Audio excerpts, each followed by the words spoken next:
afternoon in Atlanta, seeking yet another series win. Atlanta's been one of the hottest teams in all of baseball the second half of the year, and they look to take out the Fish in the series finale. It's an important NL East battle. Braves and Marlins meet on Sunday. Braves on Fox Sports South.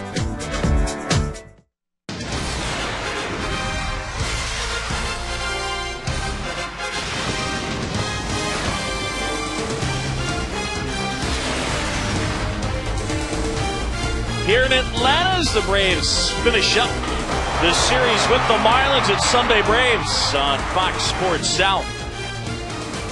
And the Kitties filing into Turner Field. It is Game 3, Braves and the Fish tied with the same record at 65 and 58. Hi, folks. Thanks for joining us. John Chambly alongside Joe Simpson. Braves have been anchored by pitching all season long, especially the starting pitching. Today they turned to Derek Lowe, who was coming off a rough start. He pitched great leading into that start. That was what was so puzzling about it against the New York Mets. Had the worst inning of his career, giving up 8 runs to the Mets, and it started with that line drive off his glove that he would not use as an excuse. He said that was not the reason. He just could not get out of the inning. He wound up giving up 11 hits and 8 runs over just 3 2/3 innings, something that was very perplexing to him because he couldn't get a ground ball to get hit at someone to get out of the inning. There's the line: no walks, no strikeouts, and a career-high 8 earned runs. Geico quote of the day from Derek Lowe addresses that. He said, "It takes a few days to digest what happened and clear the frustration. There's nothing you can do about it. There's 8 starts left. That's my focus. I need to figure Florida out. The last couple of starts against them haven't been so good." And he is right, because this year 1-0 against Florida, but the numbers bear out a 10 ERA, so a lot of runs given up there too. Braves a little shorthanded today. No Anderson in the lineup, no Ryan Church, no Martin Prado. Got to figure out a way to come up with some runs against Hanley Ramirez, Ricky Nolasco and company. Lineups at first pitch coming your way next.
players and their kids and wives out before the game and swatting the baseball around and running the bases and having a great time. Could not ask for better weather. Braves and Marlins get set to go, and our total starting lineups for Freddie Gonzalez's team. Jorge Cantu, one of a number of Marlins with good numbers against Derek Lowe. 7 for 8. Coghlan, Glode, Ramirez in front of him. Ugla, Ross, Ramita, Paulino, and Nolasco in back of him. They'll go up against Derek Lowe, trying to shake the bad taste from that awful start against the Mets. This is number 27, but his last 5 against the Marlins in his career, a 1-2 record with a high ERA this year. 10 earned runs in 10 innings pitched. That's a 9 ERA versus the 10 I had suggested earlier. But a lot of walks, 8 walks in 10 innings and 10 strikeouts. He'll need to improve on that today to get a win, and he's certainly capable of it. His 4 keys to pitching success today: he needs to say hi to Lowe. I don't know who the imposter was the other day in New York, but let's say that Derek's back today. And yes, Cantu can, as you just saw those numbers, he's got to be aware that Jorge is 7 for 8 with a homer against him. Chris Coghlan to start it off as Lowe will wind it up and fire. And the first pitch of the game outside, we're underway. 76 degrees at first pitch. It is spectacular. That finds the mark, and the count even up 1-1. The left fielder Chris Coghlan hitting .286, 7 homers and 34 knocked in. Coghlan doing a good job getting on base as that one clipped the corner. Looked like a generous call from the plate umpire Jeff Nelson. That will certainly help Derek Lowe today with that sinker. A swing and a ground ball to third. Chipper stumbling, and Coghlan's going to be safe.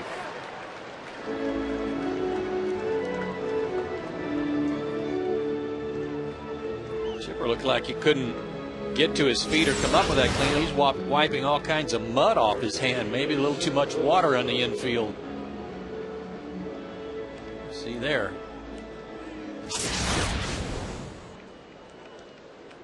Skid marks out there. Mm-hmm. It's like turn 3 at Talladega, Boog. Rubbing paint. Coghlan aboard, and now Ross Glode, the first baseman. Glode starting in place of the injured Nick Johnson, who's out with a bad hamstring. Injured that hamstring a week ago today. I think there's a decent chance they may have to DL him. They have an off day tomorrow, too, so they'll wait till Tuesday to make that determination. But you're right, it's headed in that direction. Johnson's been a big pickup for them, the ability to get on base. Got some gap-to-gap power as well. This out to short. And a double play.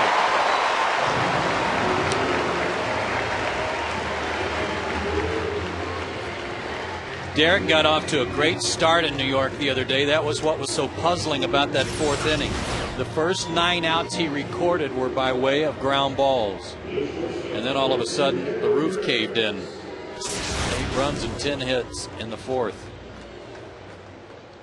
So Escobar, Johnson, and LaRoche turn the double play. And Hanley Ramirez hits the way you want him to hit with nobody aboard and 2 outs. And he takes strike 1. Hanley Ramirez in his career against Derek Lowe, 10 out of 19. So another guy in this Marlin lineup that has hit Derek well.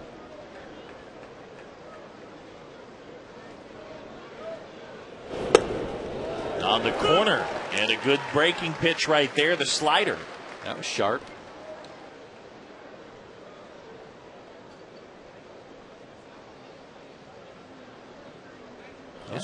Hanley's got his Manny Ramirez impersonation working. Check him out right before he gets in his stance. He's got that little double tap of the plate and grabs his jersey.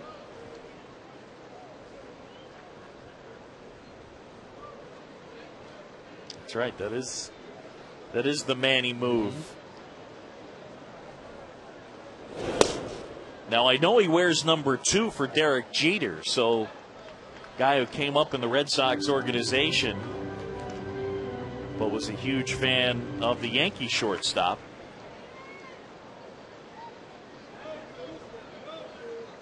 And a big guy like Jeter. Yes, he is. 6'3", 200 pounds plus. Just missed with that one. And now it's filled up. 3-2 on Hanley Ramirez, the National League's leading hitter, at .358. Had his hitting streak snapped last night. Outstanding player in all facets. That is roped left center field. Well hit. And that one is going to bang off the wall. Gurecki fires it in, and Ramirez into second with his 37th double. Derek had thrown him a bunch of sliders in a row off the plate. Then he tried to throw one at him and get him to flinch and have it come back to the inside part. He didn't flinch. And I think at first he might have thought he hit it out the way he reacted. But it short hopped the wall. And as you said, you like him coming up with no one on base.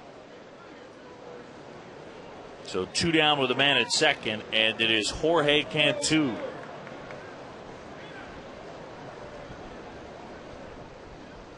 Lowe trying to avoid allowing a first inning run.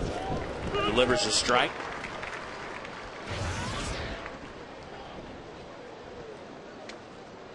Cantu has played most of the year as a first baseman. When they acquired Nick Johnson, he shifted back across the diamond to third, where he played all of last year. They had Mike Jacobs at first base. They traded Jacobs to Kansas City before the start of the 09 season.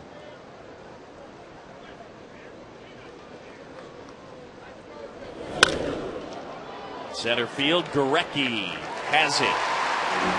Did you see Derek's reaction? Both hands to the sky like, hallelujah, no runs. D'Lo gets out of it, gives up a couple of hits. Marlins leave a man into the half inning. The Marlins nothing, and here come the Braves.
Delighted with himself as he finished the top of the first. Here he is coming off the mound. Very happy. Lacking some sincerity with that celebration. Pitches around a couple of hits, and the Toyota starting lineups for the Braves. Infante, Johnson, and Chipper Jones, who has pounded Ricky Nolasco. 4 of his 10 hits against the righty for homers. McCann, LaRoche, Escobar, Diaz, Gurecki, and Lowe, the rest of the lineup. And they'll try and get this right-hander early. And he was sent down earlier in the season. He's pitched well since. Well, he sure has. 3.40 ERA since he came back from AAA. That certainly got his attention. Last year, the Braves really beat him up. He was 0-3 with a 10.5 ERA, 18 runs in 15 innings against Atlanta. Infante swings and fouls one back, and it's 0-1 on the leadoff man. 4 keys to success for Ricky Nolasco as a result. He may be the tonic for Chipper. You just saw the numbers Chipper has against him, and no more options, please. I think he had enough of the minor leagues. By the way, he's pitching since he came back.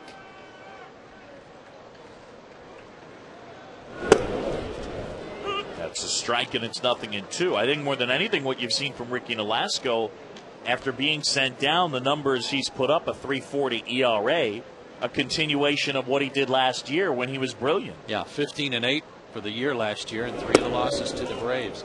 Fastball, curveball, slider guy, coming off arguably his best start in 2 years against Houston. He gave up a 2-run homer in the first, Carlos Lee, and then retired 23 in a row after that and beat Houston and went the distance. Got him swinging, 1 up, 1 down.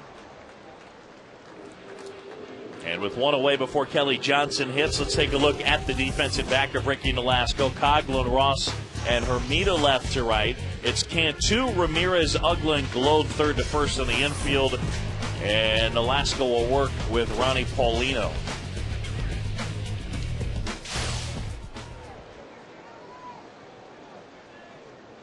And Kelly Johnson now.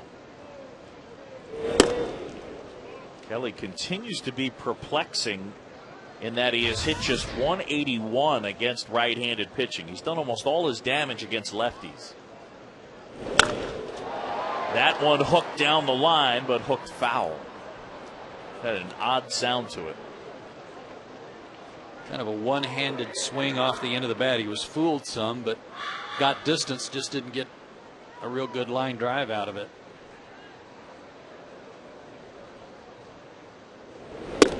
Curve is high. Nolasco's from the same part of the country in California as JoJo Reyes. They were pals as kids. There were Kelly's numbers and splits. Down and in, and it's 3-1. Kelly had that wonderful series in LA. Hasn't played a whole lot since then, and as a result, he's 0 for his last 12.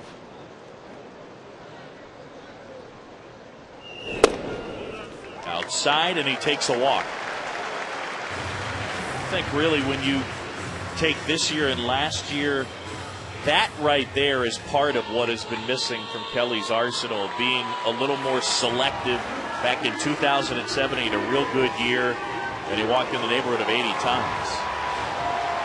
Bobby Cox was running last night, Boog. 3 stolen bases, including one by Kelly Johnson, and some superb base running by Kelly when he scored on a bloop single by LaRoche in the first inning.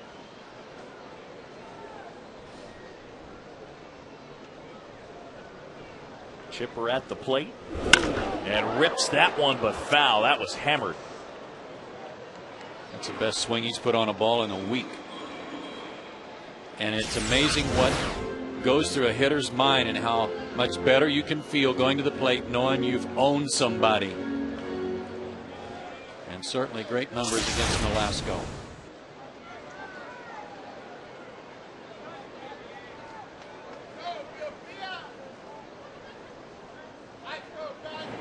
Nolasco has 1 start against Atlanta this year, and it was a good one. 7 innings, gave up 2 runs, got no decision in Florida on the 28th of July.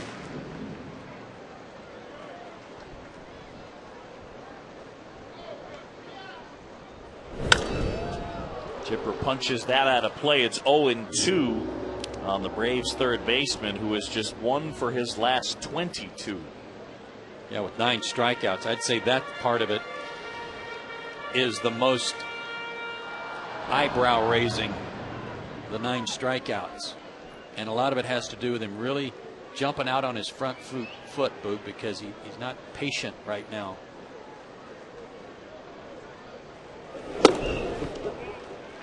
One and two now. You've known him for a long time. When he goes through a period like this where he's struggling, does his confidence take a hit? Yeah, it does. And he gets angry. He gets mad at himself because it's just not acceptable. Pretty good pitch. That one outside, said Jeff Nelson, and it's 2-2. Velasco really wanted that, and it was a pretty good backdoor breaking pitch.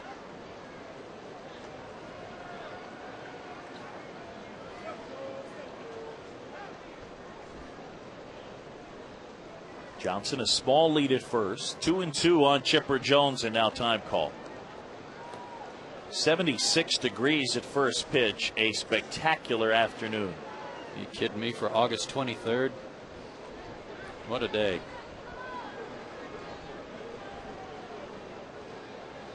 Velasco ready. And he missed again away. 3-2 now. Brian McCann lurking in the on-deck circle. I know he's struck out 9 times in his last 22 at-bats, but despite that, I'm guessing Kelly will be running on the pitch.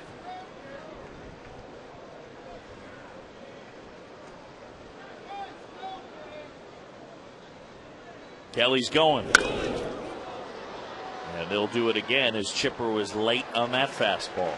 No matter what happens here, this is doing a lot for Chipper to get back on the right track. He's seeing everything Velasco's got in his first at bat. Give him an opportunity to get a little better timing, and it'll hopefully pay off for him later in the game if it doesn't pay off for him here.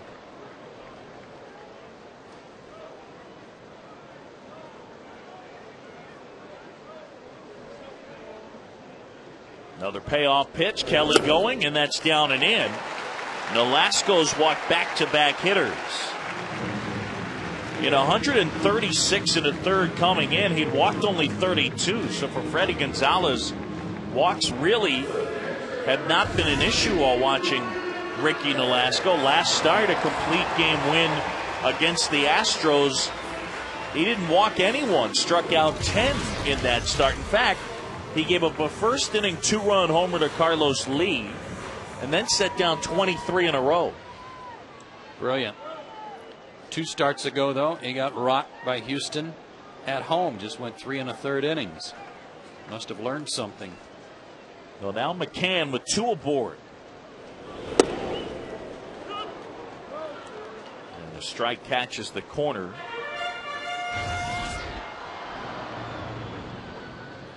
Brian got a night off last night. This time of year, those are welcome days off, especially when the Braves win. David Ross did a great job catching Tommy Hanson.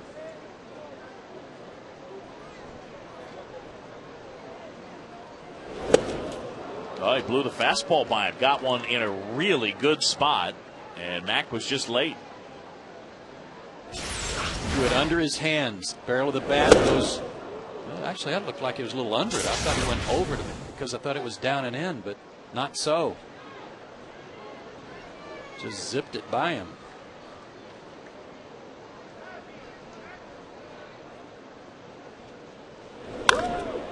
High in the air, right field, pretty well hit. Hermida back. Hermida, watch it go! A towering home run from Brian McCann and the Braves on the board. 3-0 Atlanta on Max 16.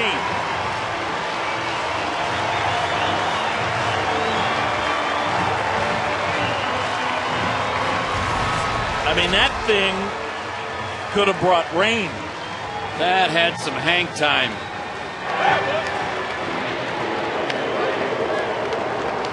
It's his second career homer off Nolasco. He went back to the same spot, Boog, only it was a little lower. If you put those 2 pitches side by side, the difference is it was a little lower, and that allowed Brian to drop the barrel of the bat on it and virtually loft it out of here.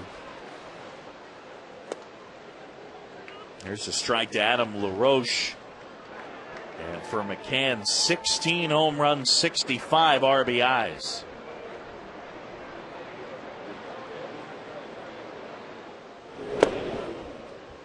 And it's even up. 4 in the first last night. They made that stand up. 3 so far in the first today, thanks to a couple of walks. Look out. That goes flying as LaRoche let go of it, and he's down on strikes, 2 away. Boy, Braves crack game day staff, the ushers, security people, all there within seconds to make sure everybody's all right.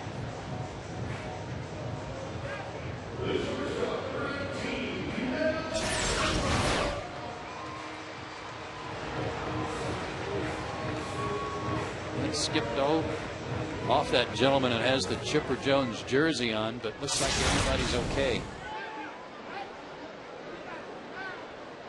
2 down, and it's Yunel Escobar taking high and in for ball 1. Escobar, another guy who's hitting Alaska well, 7 out of 13 in his career. Braves off to the early lead thanks to the McCann home run.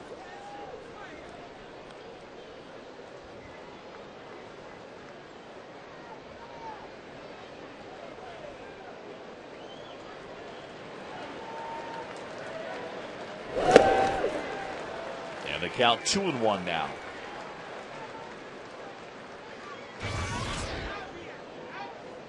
Yunel, outstanding numbers. When you have a guy like Hanley Ramirez playing in your own division, you're kind of gonna be in a shadow. But Escobar has been one of the best shortstops in baseball this year, you'd have to say. He's in the top 5, and maybe even higher than that.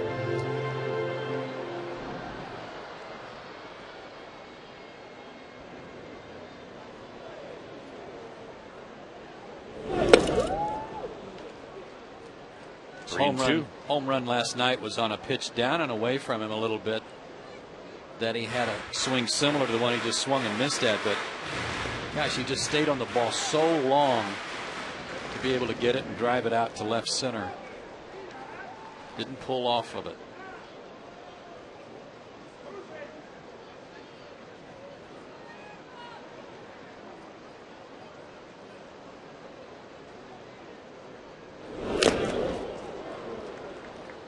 Take a look at this pitch, Boog. Down and away. And really, the top hand came off. It wasn't like he got it all. Had to reach for it a little bit, and so strong and great bat speed. And that capped the scoring.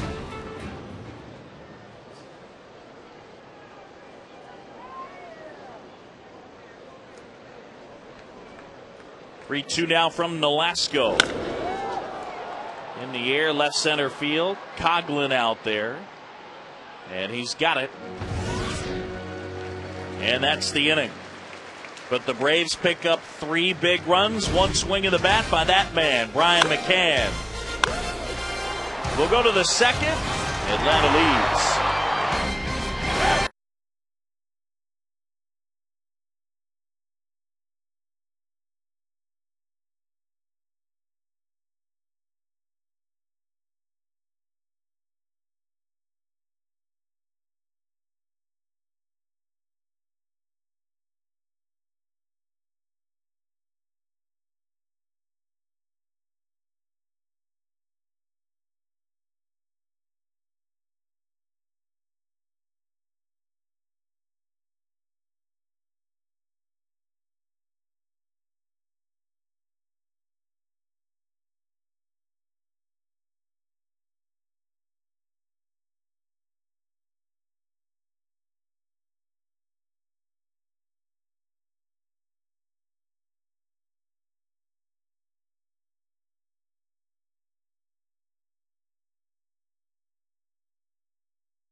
Gorgeous afternoon. Folks enjoying their time here at Turner Field.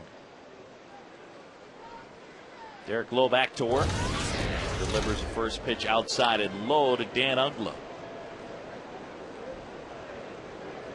Uggla, Ross, and Hermida against Lowe. Broken bat, center field, and a base hit. First hit of the series for Uggla, who had been 0 for 8, and that was news in and of itself because he's had good series against the Braves this year. Hit them well. Big series here earlier this year in April when he drove in 6 runs in the first 2 games.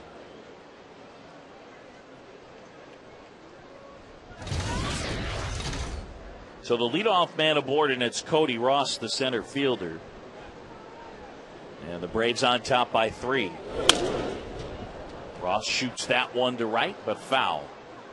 I know Brian Jordan talked before the game in the pregame show about Derek Lowe needing to have a short memory, and that's exactly right. And with his experience, as many years as he's been pitching, you just hope he can put that game against the Mets behind him. You saw him celebrate a little bit there at the end of the first inning. And now Uggla leads off with a single, but he's got to know with his stuff he's capable of firing a shutout today. And it's a big game. Chance to win another series and take 2 out of 3 from the team you're tied with. Yeah, keep doing that 2 out of 3 thing. Got to figure it'll work out.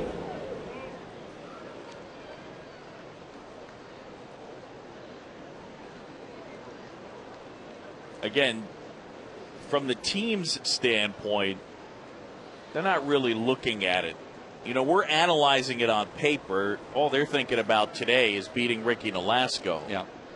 And then an off day and trying to come up with a win on Tuesday against the Padres. But when you look at that series, Joe, you know, that's one where you could say they get a shot to sweep that team.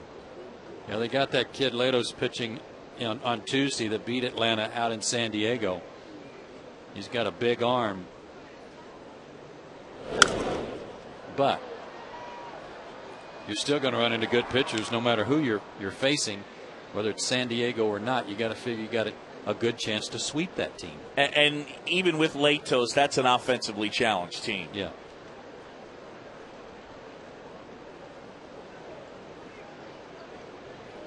Cody Ross fan 3 times last night, and his last time up on Friday, 4 straight. Airtran road schedule, and well, the Airtran schedule, I should say. And Latos and Jurgens, then Stauffer and Kawakami, and Clayton Richard against Javier Vasquez. Richard, they acquired in the Jake Peavy trade. We thought maybe today it would be Tim Hudson against Jake Peavy at Gwinnett. That is not the case. Huddy is starting. Hit hard, fair down the left field line towards the corner. Long run for Infante. Uggla busting it to third. Bo Porter's going to send him. Throw to the plate, and it's off McCann's glove. And advancing to third is Cody Ross.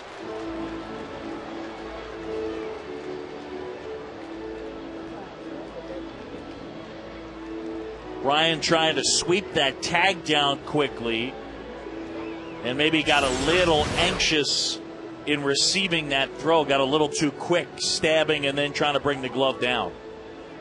And that's what he had to do because it was to the first base side of the plate. I don't know, even with a perfect throw, if he'd been able to prevent Uggla from scoring unless he just sat down on him and blocked him off the plate. And the error will be charged to Brian McCann for not catching the throw and allowing Ross to advance to third.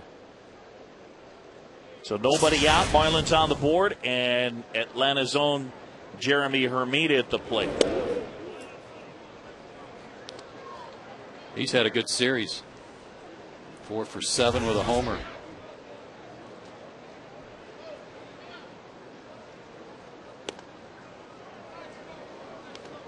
Infield back except for Chipper. They would concede a run, leading by 2.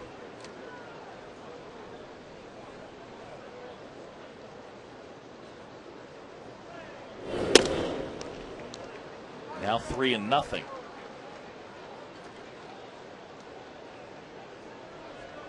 Hermida in his career 6 for 16 against Eric Lowe, and Ronnie Paulino, the catcher, waits on deck.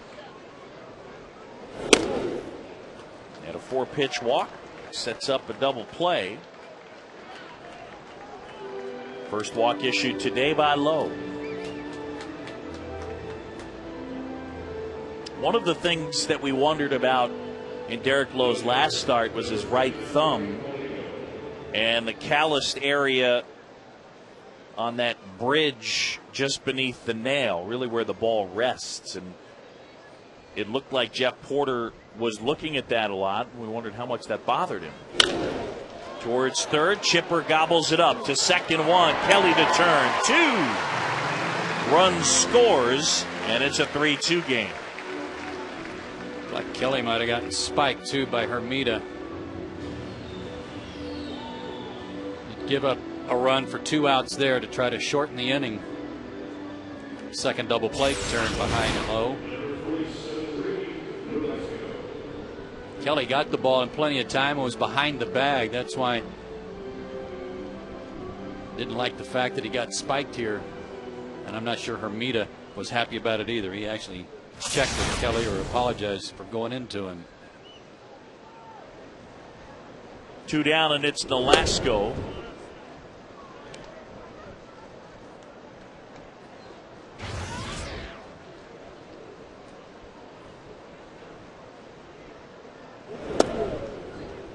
You know, the old saying, momentum in baseball is only as good as your next day's starting pitcher.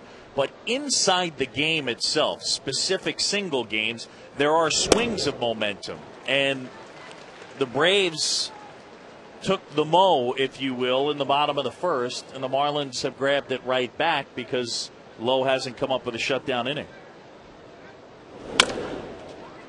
Bouncer to Kelly, that should end the inning. The double play helps take a little steam out of it, though. It makes you feel a little bit better because you still go into the dugout with the lead. 3-2, that lead is.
AirTran Airways, by Sherwin-Williams, by Carrabba's Italian Grill, by Verizon Wireless, by Blimpie, and by Dodge. Back here, bottom of the second, Turner Field on a gorgeous afternoon. Braves lead it by a run, 3-2. Now, has school started back up here? It has. Okay. About a week in some places and even longer in others. Wow. That is tough, man. September 1st always for me when I was going to school a couple years ago. Yeah, at the earliest, the last week of August for me, and yeah, mid-August. That's early. Even I think some of the kids went back on the 10th. Ouch. Matt Diaz to start it off. Diaz, Gurecki, and Lowe against Nolasco, who threw 29 first-inning pitches. And strike one to Matt. Guy is a hot hitter, last 14 coming in at 378.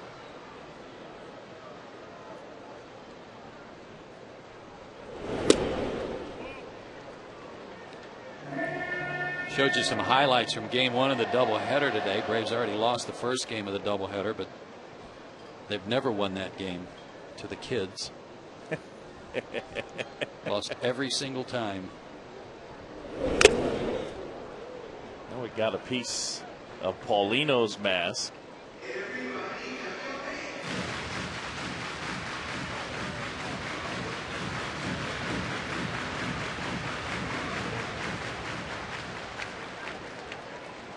They always obey that command, don't they? Yes. The 1-2.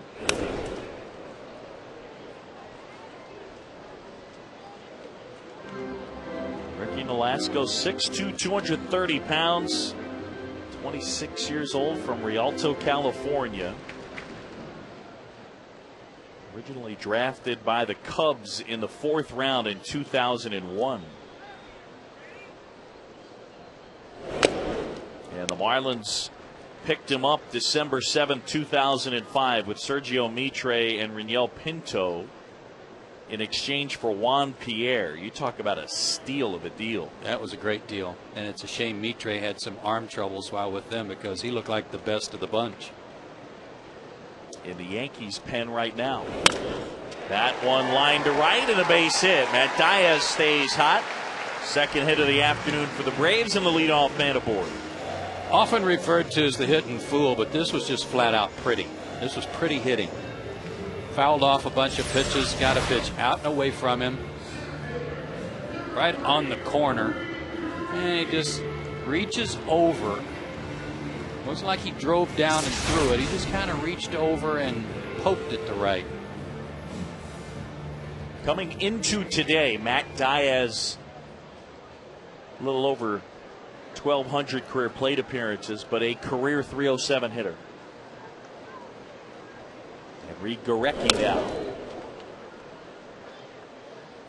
Ryan Church not playing today. He's bothered by the bad back and low back strain for Garrett Anderson. Sort of a combined hip strain, back strain for Anderson.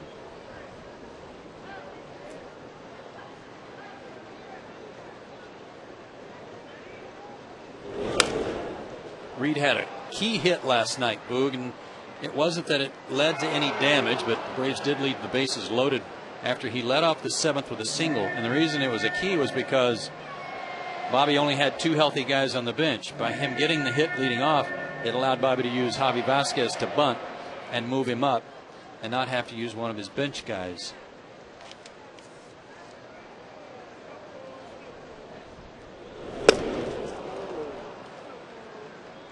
Gorecki fooled big time on that curve.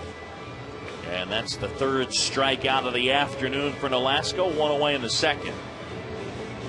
And folks, Braves Recycling Days presented by Waste Management and Coke Recycling.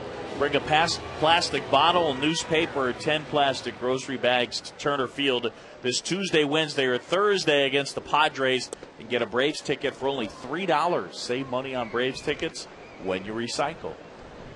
That is a great deal. Yeah, and a good idea. Yep.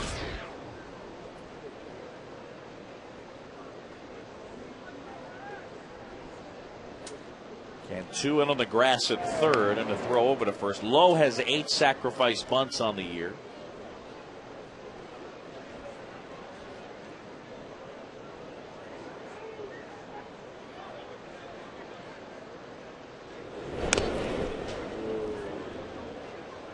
One and one.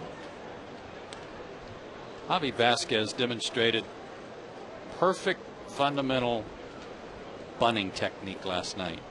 Just, I wish there was a videotape running in the clubhouse for everybody to watch, because it was just awesome the way he got the bat out in front, top of the zone, as Derek is demonstrating here too. Well done. Glode picks it up, puts the tag on him, and there's 2 down.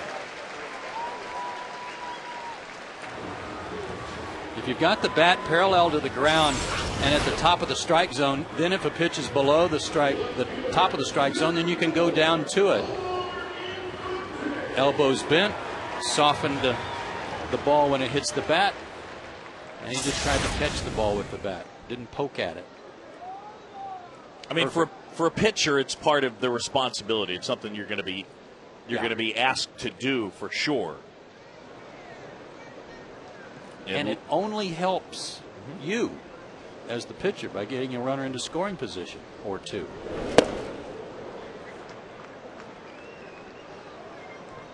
Fonte struck out swinging his first time. Yeah, Lowe's got 9 sacrifice bunts.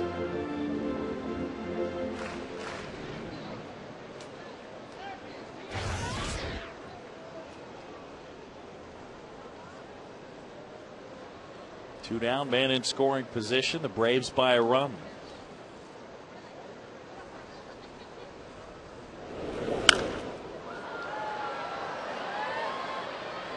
I want to show you Javi Vasquez's bunt if you missed that last night. I mean, it's worth showing you good fundamentals. Same thing. Bat virtually parallel to the ground, top of the strike zone. And see how his right hand gives right there? Pulls the bat back. It's like he was catching the ball with the bat. And at a key moment when the Braves needed an extra run, he did his job by moving the runner up into scoring position.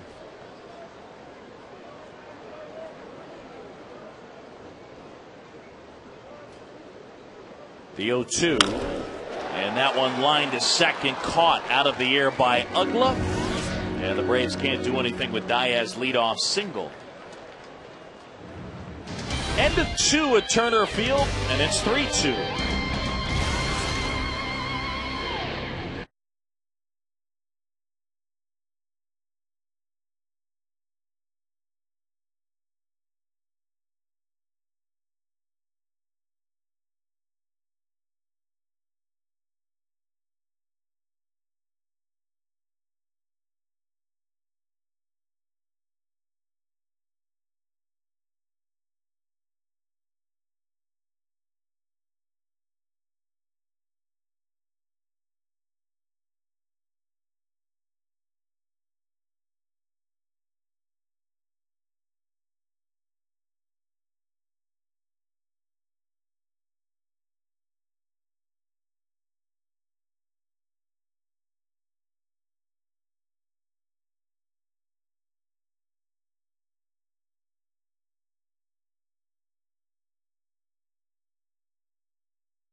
And wireless, what Braves player enjoys listening to NDRE right in his wireless phone?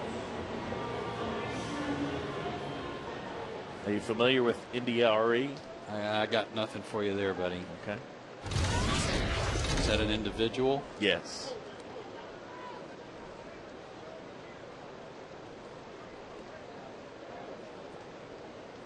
It's got a nice, easy sound to it. She does. Liner into center, and Coghlan aboard. Chris Coglan's 2 for 2. Yeah, I know where the country is, and I know a little bit about the sign Aries, but India RE, I'm not there. I'm an Aries.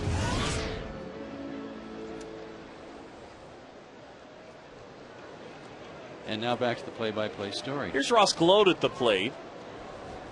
Braves up by a run with Coghlan at first. Gloat bounced into a 6-4-3 double play his first time.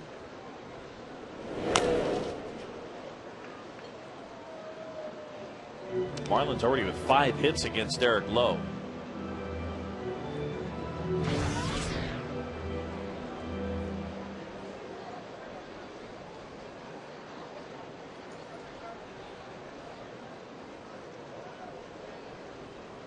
Ross Gloat actually started his pro career as a Marlin. That to first. They got to tag the runner, and Coghlan gets in ahead of Escobar's tag.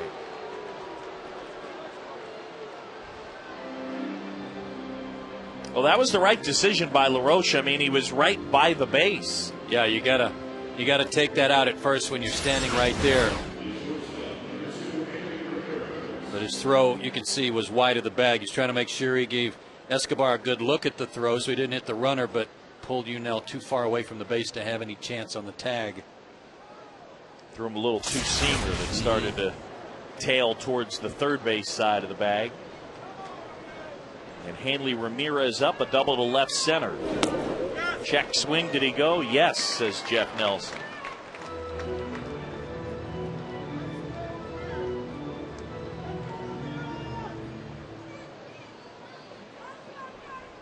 Ramirez and Escobar have been kind of flip-flopping positions in the hitting with runners and scoring position, first and second all year long. Unell at the top of the list right now.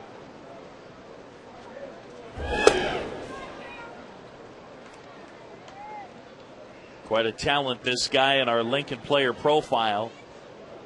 NL ranks #1 in hitting, #1 in hits. He is second in multi-hit games and second in average with men in scoring position. Plus, he's got 19 homers and 84 RBIs and 23 stolen bases. He is on a pace for about 110 RBIs, and I think he's got to be one of the leading contenders for MVP, along with Pujols, of course, who's always going to be in there. But with the position that Hanley Ramirez plays and the improvement he's made in his defense, having made only 8 errors all year, you got to rank him up near the top. Yeah, I don't think there's any doubt that the defense has gotten a lot better for him. More consistent, I guess, would be the best way. Wouldn't you say that? Yes.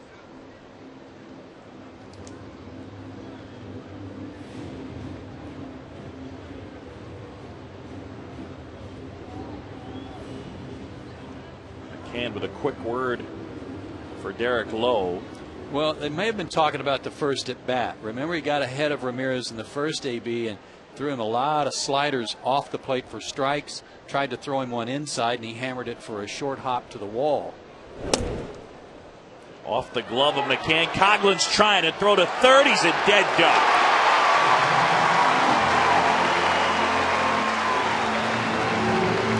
I mean, that's just a bad read right there, because that play's happening in front of him. He who hesitates is out at third. He couldn't tell how far the ball got away from Brian. Right here, he sees it, and he froze. Froze again, and by that time, back to the dugout. Got him swinging. Lowe pitches around the leadoff single and faces the minimum in the third. Gets some help from Brian McCann. Chipper puts down the tag. Braves still lead.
3-2.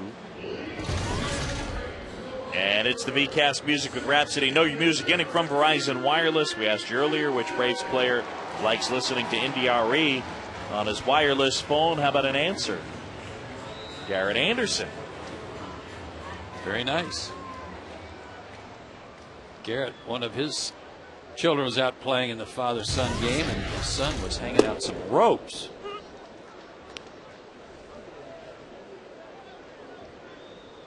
Like father, like son. Yeah. Kelly walked and scored on the McCann homer. And that pitch down and in. He swings over the top of 0-2. Braves got 4 runs on 4 hits in the first inning last night. Then they only had 4 hits the rest of the night. Hopefully they can add to their 3 runs they got in the first today.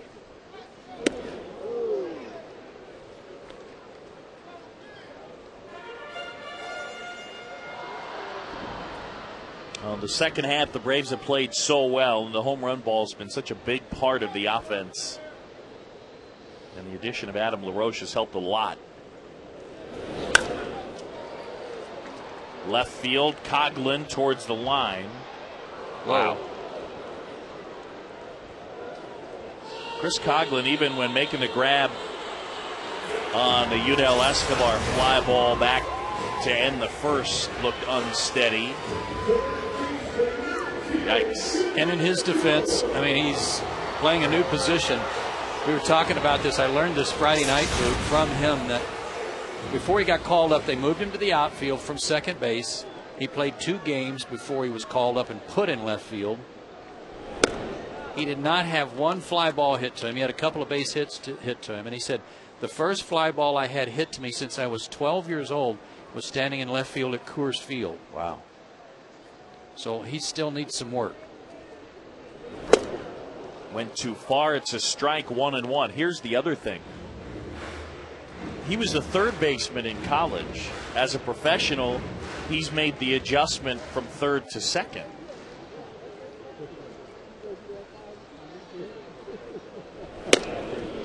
And I think there's a chance that he could be their second baseman next year. Dan Ungla's arbitration eligible, not having a real good year, but still with 22 homers and 65 knocked in at $5.35 million, he'll be due a raise. And certainly Coghlan gives them the maneuverability if they want to make a deal. There's some teams that certainly would like to have Dan Ungla in their lineup.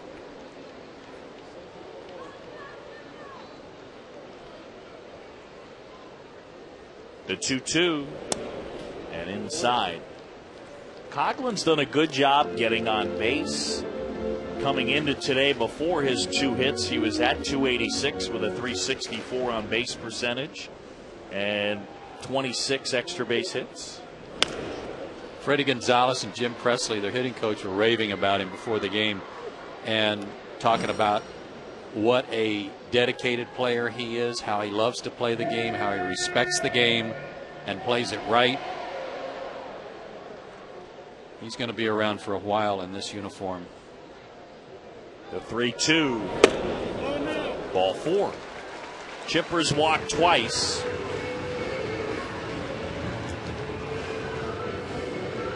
And Brian McCann making his way to the plate. Our air Tran, how far did it fly? Homer.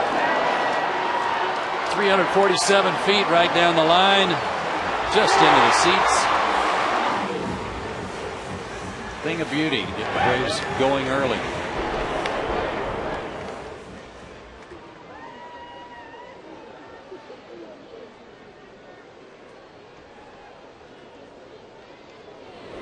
That, by the way, is 3rd career homer against Nolasco. Mentioning the Braves since the All-Star break.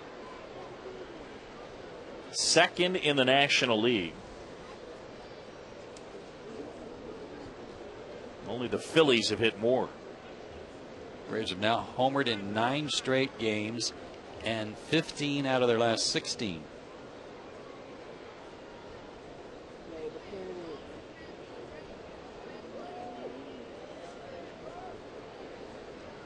Phillies chased Oliver Perez as he was not able to get out of the first today. It's 8-4 in the bottom of the third from Citi Field. Worth and Ruiz have hit home runs for Philadelphia.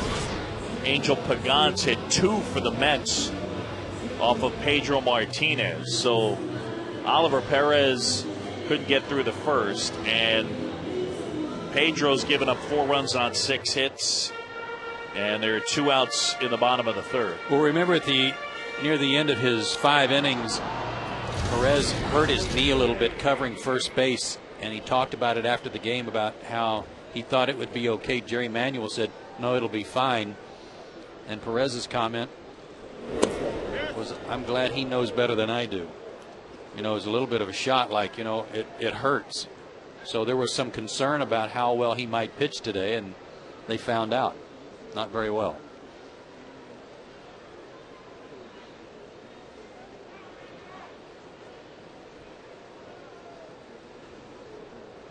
The 0-2. And I think the Phillies are seeing, I think, what they're going to get from Pedro Martinez. He was okay against the Cubs. His first start got a ton of run support. Outside. I don't think they can expect a whole lot from him. If he can keep him in the ballgame for 5 innings, I would guess they'll be happy. And if he gets 8 runs to work with every time out, that'll make him happy. Right side, diving stab, Glow throws to second, and Ramirez hangs onto the base.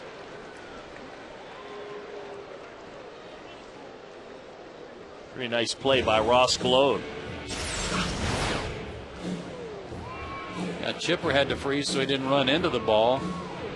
Glow hit pretty hard late there for a while. I don't know if he knocked the wind out of himself or not, but kind of bounced here. Almost threw it away.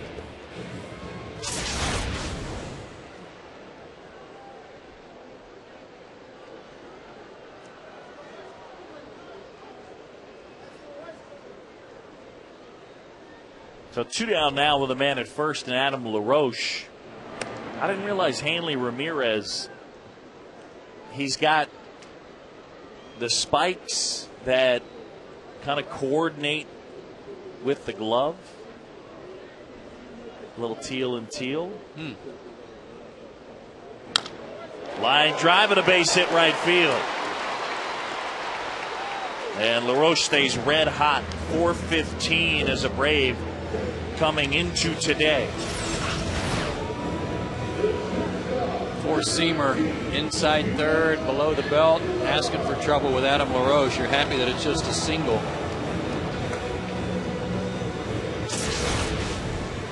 It's a gorgeous swing, just so smooth, easy. Very handsy, gets the barrel to the ball with some bat speed and uses his hips well when he has a ball on the inside part that helps create some leverage there for the swing too. Again, I think similar to Chipper in terms of the lack of violence to the swing. Yeah.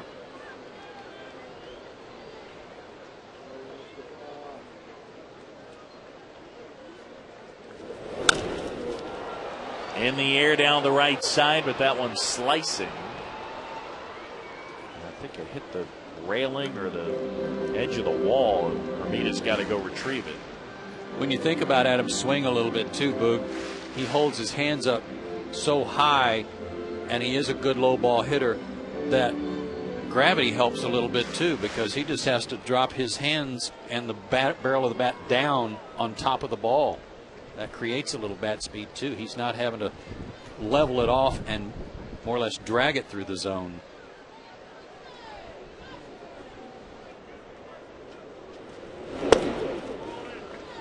Here's what I'm talking about, is that hands up here, they come down here, and it helps generate, I mean, in its own way, generate part of the bat speed, that plane.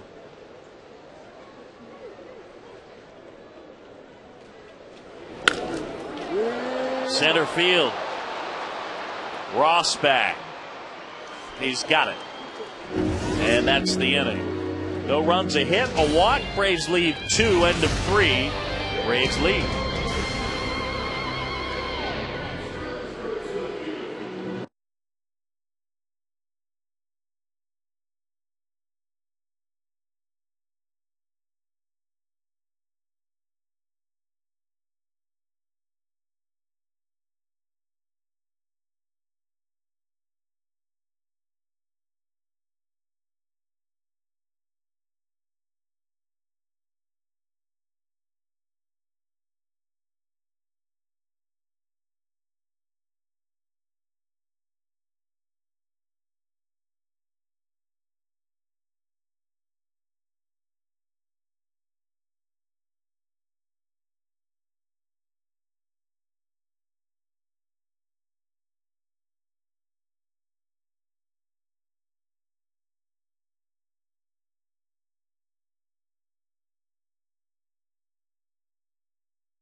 You do too, young man.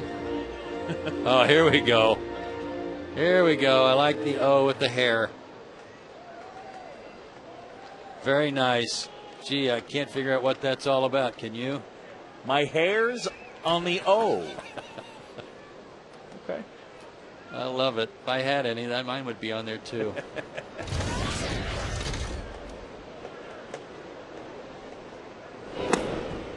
It just looked like flames coming off.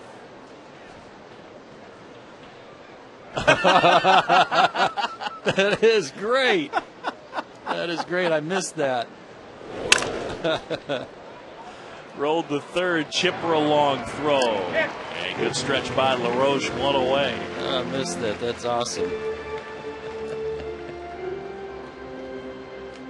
Quack, quack, time for the Aflac trivia question. Please let us get one. Last 4 seasons, Hanley Ramirez, one of 3 players, 80 or more homers and 100 or more steals. Who are the other 2? Last 4 years.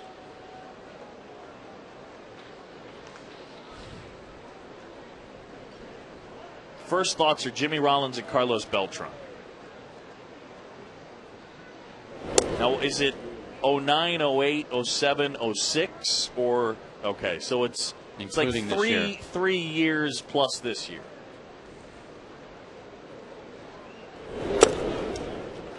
100 steals is a lot. It is a lot in 3+ years.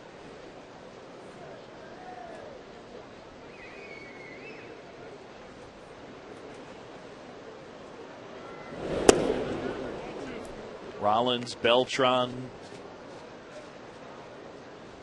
I'm just going to say Johnny Damon because we were so off of him. It's a good call. He's only got like 9 this year, though.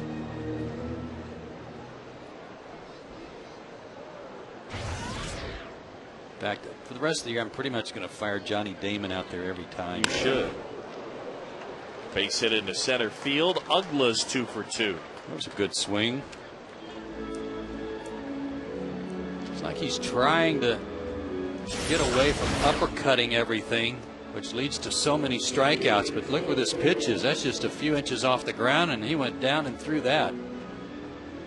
Good piece of hitting.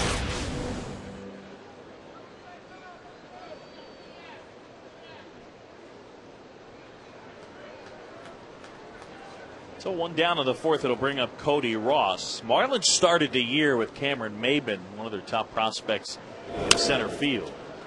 But Ross has played very well and a single to left. He's 2 for 2. Had an RBI double his last time up. I like Cody Ross as a player. Again, I think the Braves were making inquiries about his availability back before the deadline. They like him too. That was the rumor anyway.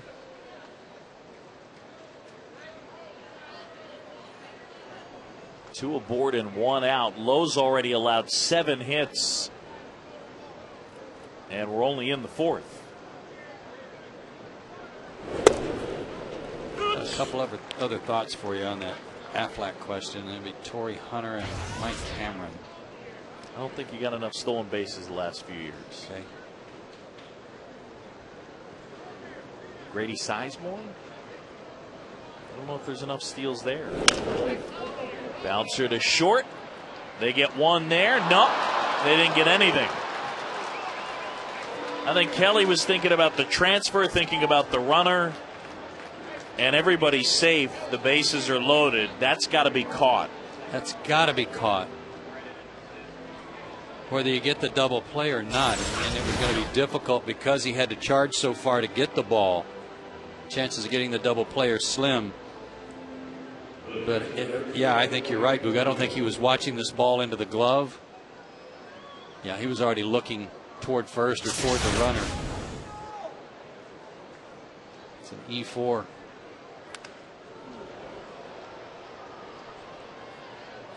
And again, Lowe, if he can get a ball on the ground at somebody, can get out of it. Paulino helped him out last time up. Wrapped into a 5-4-3 double play.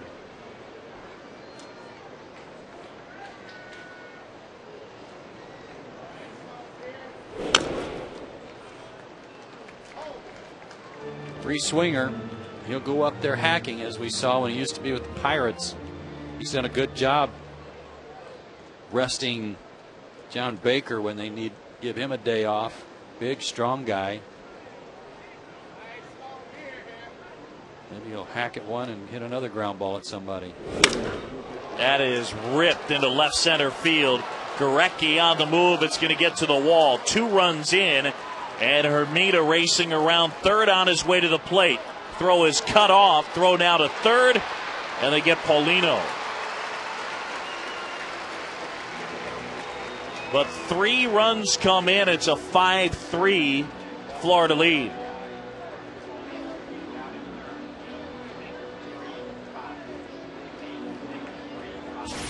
This is just a mistake here, Boog. An 0-2 count. Look at Brian McCann's reaction. Very upset because the ball came back to the middle of the plate. That's what kept happening in New York, was the ball, the sinkers were flattening out and staying in the strike zone. And on an 0-2 count, that's just a bad mistake by a veteran pitcher there.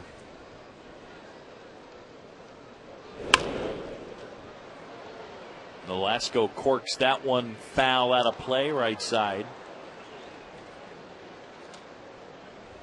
Now, whatever was ailing Derek Lowe his last start, he doesn't seem to have fixed. 5 runs on 8 hits with 2 outs in the 4th.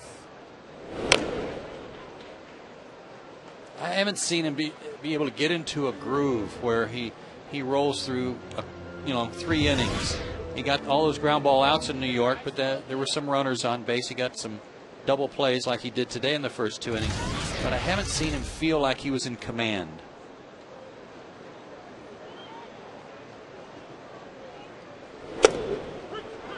Nolasco's gone. That's the inning. But Marlins pick up 3 runs and take a 5-3 advantage as we go to the bottom of the 4th.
Against one another. Latos pitched well against the Braves out in San Diego. Matt Diaz right here, taking ball 1.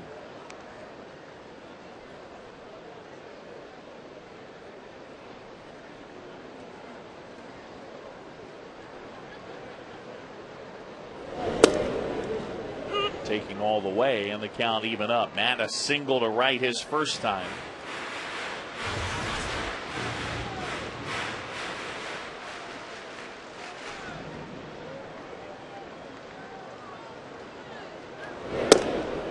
Good eye.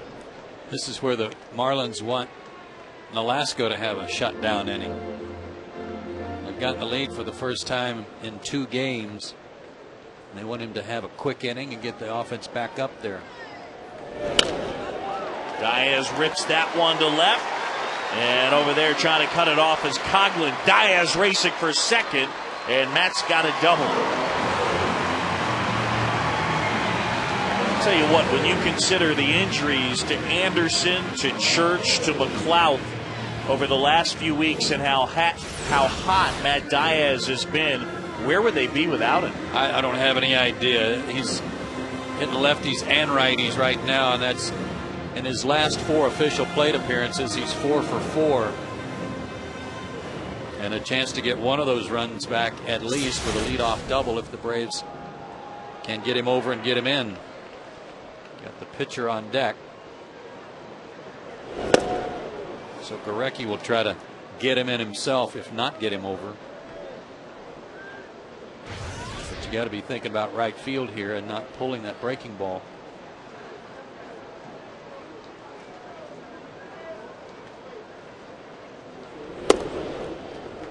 Got a pitch to hit right there, 0-2. No one up in the Braves bullpen with Lowe on deck, and part of that might be because they're so thin on the bench. Boog, he just doesn't have much maneuverability, Bobby Cox.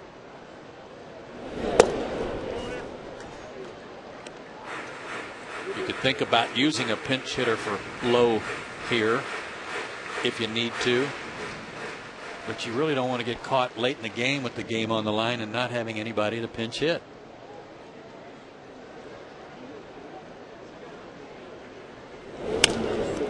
Slapped the other way, but caught out of the air by Globe.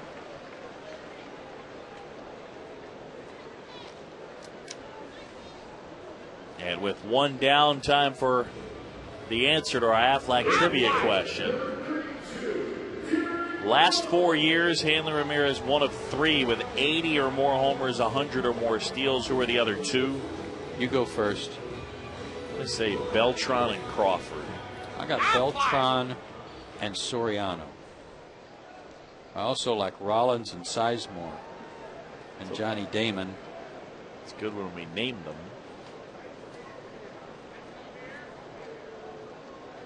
I'm surprised Sizemore has that many homers. I had the right grouping. I said Rollins and Beltran, and then I suggested Sizemore, and I didn't pick either one. Yeah, you had the little finger puppets right on all of them, but you just put up the wrong fingers. Yeah. God, it has not been going real well. No. Aflac trivia question wise. Kind of rough. Nope, I know. Diaz out there at second with 1 down and 0-1 on D. Lowe. Line drive right field and a base hit. Diaz will have to hang on at third. They're at the corners. That'll do. Hey, that's clutching up. Nice going, Derek. His 8th hit of the year. First and third for Infante. Fastball, maybe a hanging slider there that stayed up. Good swing by Lowe going the other way.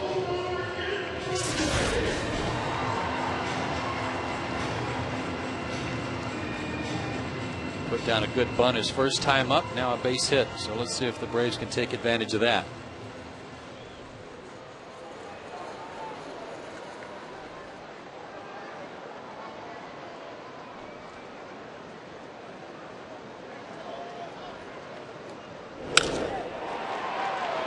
Little flare to center. It'll fall for a hit. Diaz in to score.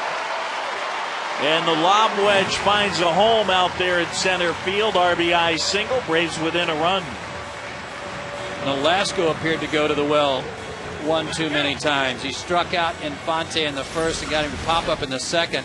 on breaking balls away. So Omar was just all over that pitch, and granted he didn't hit it hard, but he had it covered. And he was looking out there and got a pitch there and drives in the run. And the inning's still alive, very much so.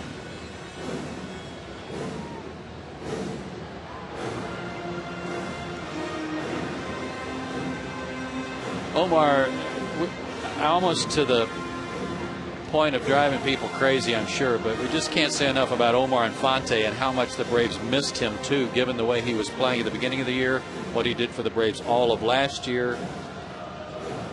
He's hitting just a point under 350 in the leadoff spot all year long. Tomahawked that home run last night to get the inning started in the first, and plays everywhere and plays well defensively.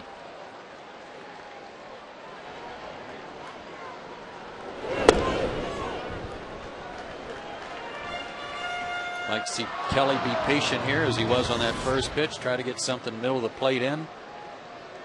Find a gap somewhere.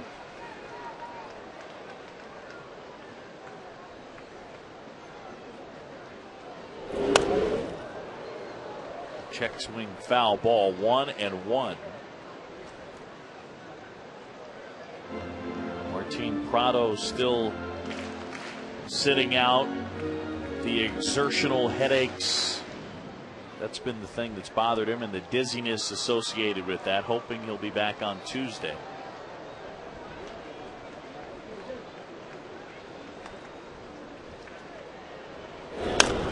As Jerome Jurinovich told us in his clubhouse report, though, Boogie's feeling better. So the anti-inflammatory is beginning to help out. It's tough, though, Joe, because when I spoke to him in New York and asked him how he was feeling that game, he had to come out after a half inning. He looked me right in the eye and said, yeah, I definitely feel better. I finally got a good night's sleep last night, so we'll see.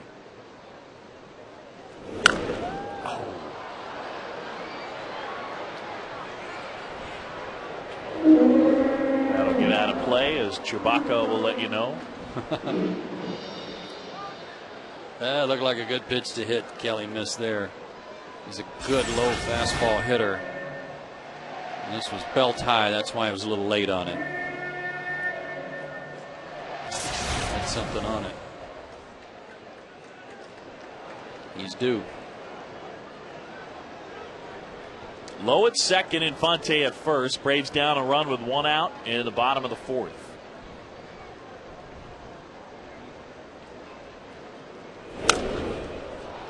Stays alive.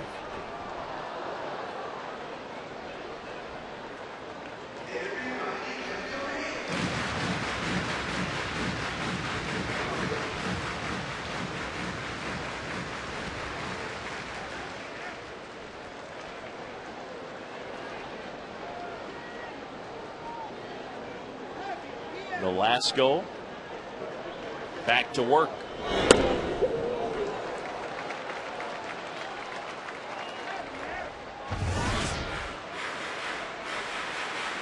Marlins DL Brendan Donnelly, after his injury last night to his calf muscle, and recalled Christian Martinez, who is in their bullpen right now, loosening up. They needed somebody for a long man, and Martinez fits that bill. There he is. He was having some flight issues earlier today, but they got him here on time. The 2-2. Not sure what is that, a straight change, a splitter? Might be a cutter of some kind. You know, just a fastball that he's not four-seaming, and he's cutting a little bit. It's 85. It's almost hard or too hard for his slider, but it's enough to just be off the barrel enough to not let Kelly connect. Down and in, good eye, 3-2. Again, any way you could take it right here. Like, this is the spot you talk about on base percentage. Kelly's #1 job right here is to not make an out. Right. Because Chipper's on deck. And he's going to get a good pitch to hit, or should.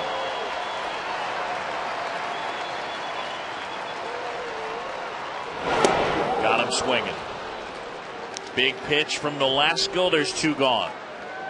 And had the guts to throw him a slider.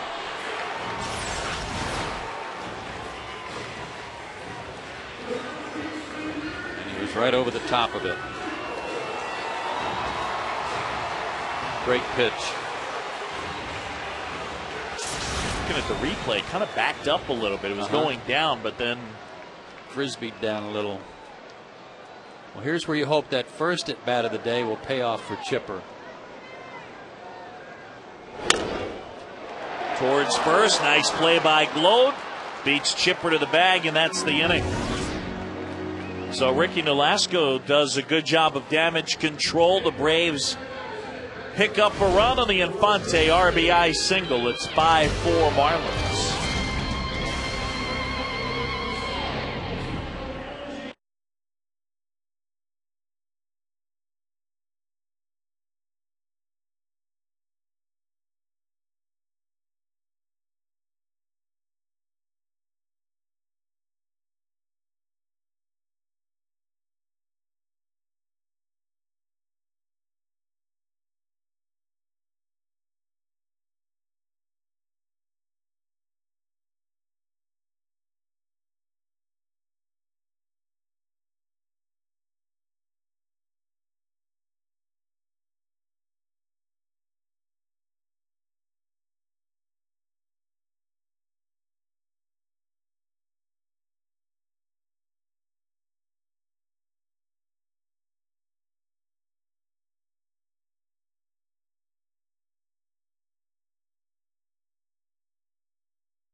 Hasn't been real sharp either. 4 runs on 6 hits. McCann a 3-run homer, and Ronnie Paulino's 3-run double in the 4th gave the Marlins the lead, but they still hold 5-4, top 5, and Zelo will head back to work on a gorgeous afternoon here in Atlanta.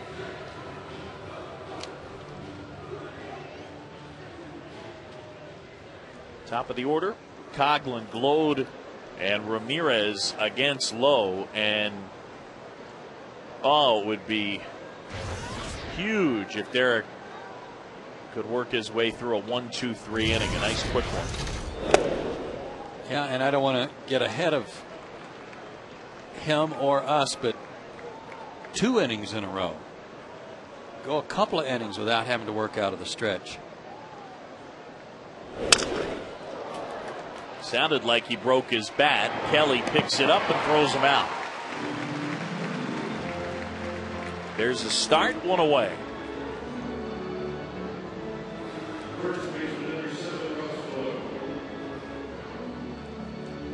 Braves will have an off day tomorrow, and then Jurgens and Latos on Tuesday. Dodge Braves live at 6:30. The Braves and the Padres.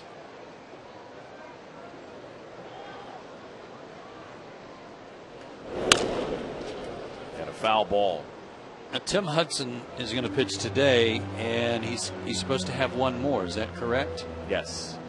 Trying to get it up somewhere around 90 pitches for the pitch count.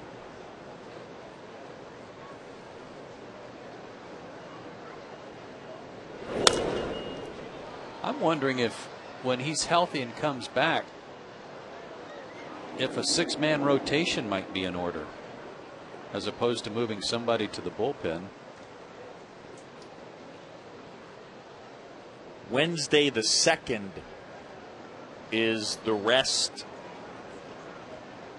That's where he would make his debut, at Florida, is what the rest would say. Blow down on strikes, and there's 2 gone. Yeah, I don't know what they're going to do with Tim Hudson, but to your point, I think it makes some sense. And we've talked about this before, 2 guys. Kawakami, a guy that always seems to be able to use an extra day's rest. And then you're guarding the innings of a Tommy Hanson. Right. Those 2 combined factors. I think all that adds up. And you got Derek Lowe at 35, who is used to pitching 200 innings. But it wouldn't hurt him in September to have that extra day either. Only because, and I say that because everybody's pitching well. Kawakami's coming off a great start against Santana and the Mets. Hanley Ramirez, a 2-out single. He's 2 for 3. And with 2 outs, it'll bring up Jorge Cantu. Marlins lead at 5-4. We're in the 5th. Teams have split the first 2 games, but the Braves in position to take 2 of 3.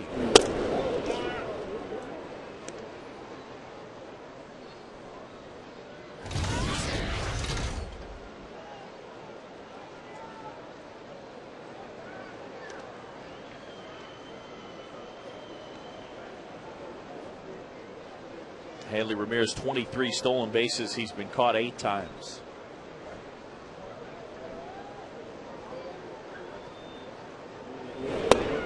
These 2 teams came in today with the same record, and despite the fact that Florida had won 6 of the 10 games played between the 2, look how closely matched they are. Record in the East, 1 game separates them. Same batting average, runs per game virtually the same. Only the ERA is really different.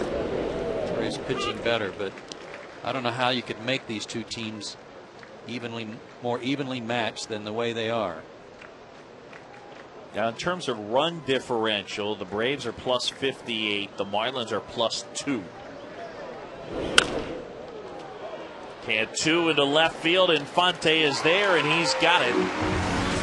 But these 2 teams neck and neck. Right now, the same record, and today only a run separates them.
Braves Live will have the answer for you.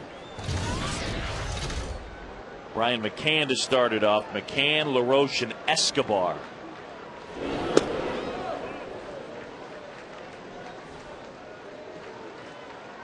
Batting stance guy. I got to come up with something if that works. That is roped and off the glove of Uggla. And McCann will take the base hit.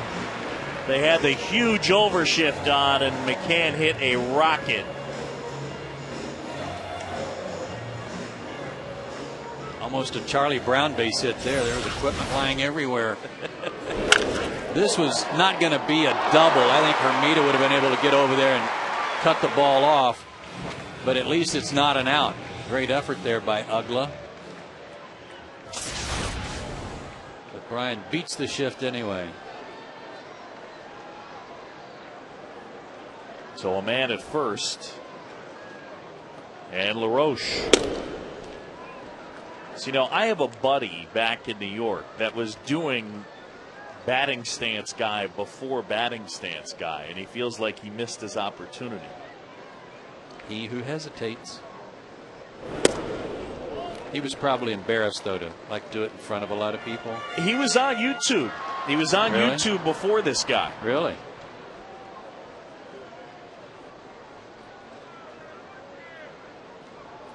Well, the new guy's got quite a following. And he could do everybody. That is drilled center field. Ross back, but he's got room and he makes the catch. Just missed it. LaRoche gave it a ride. There's one down.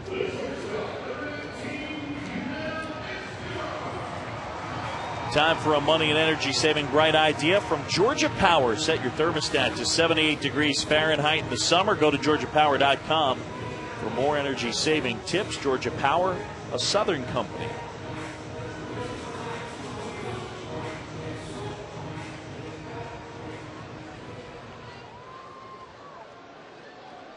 We turn the thermostat up. Not quite 78, but we turn it up.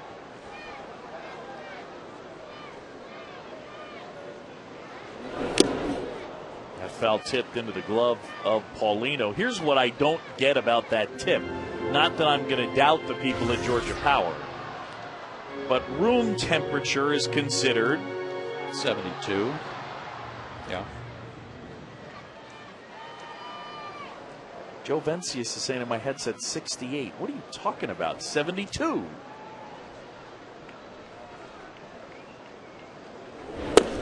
It's a California math Joe Vencius is working on. So is that Georgia Power telling us that room temperature is actually 78? It's telling people don't set your thermostat for 70. So that the AC runs all the time. Set it at 78, or in the Simpson household 75 or 6, and then it only comes on when room really does begin to boil. Take the edge off. Line drive and a base hit up the middle, and Nolasco put the bare hand up in self-defense. They're keeping the pressure on him. Don't forget, the only out this inning was 390-foot drive to center by LaRoche. They're getting some good swings against him, and with that, Martinez is up in the bullpen again. Another good swing by Unell back through the middle. Almost took his hat off. Right man, right place. Matt Diaz. And Mark Wiley out to the hill. 2 on, 1 out. Already 17 hits in this game. Mark Wiley's a guy that's very underrated, and I would say that Roger McDowell is grossly underrated. Agreed. In their pitching coach ability. Wiley's bounced around. He's been with several different teams. He was with Cleveland during their heyday run to the World Series a couple of times, but you don't hear enough about Roger McDowell and what he's done for this staff for Atlanta. And Mark Wiley's a good one too.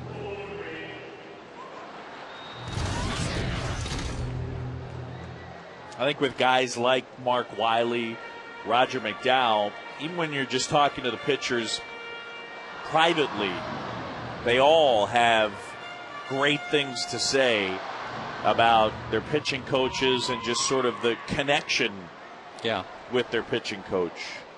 And for both guys. Always a positive reinforcement. Here's Matt Diaz. Line drive and a base hit left field. McCann had to hold up, and so he'll stop at third. That's too bad, because that was a solid single for Diaz. Again, 5 for his last 5. But Brian smartly did not want to run into a double play. Had to make sure it cleared Hanley Ramirez, and that's going to do it for Nolasco.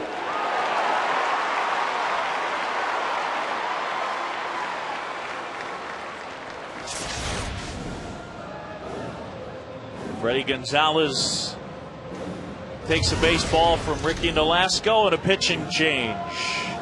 Braves threatening, down a run.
Right-hander, he's 1-1, a 5.11 ERA,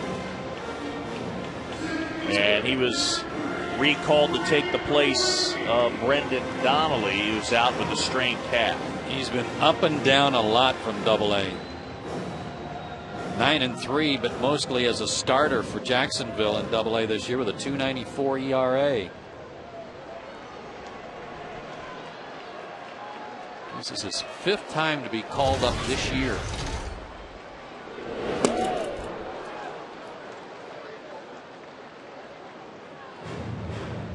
Reed Gurecki with a chance to tie or put the Braves on top.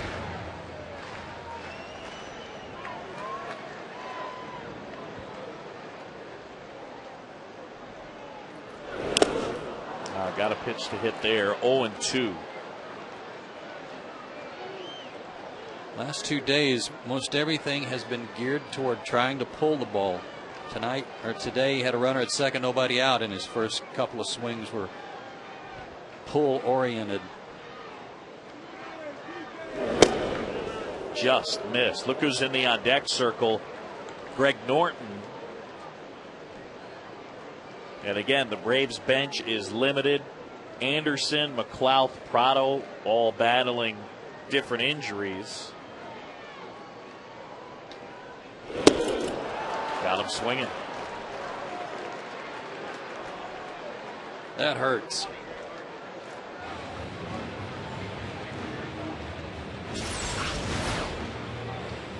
Got him with a fastball too, a little rising fastball up and in.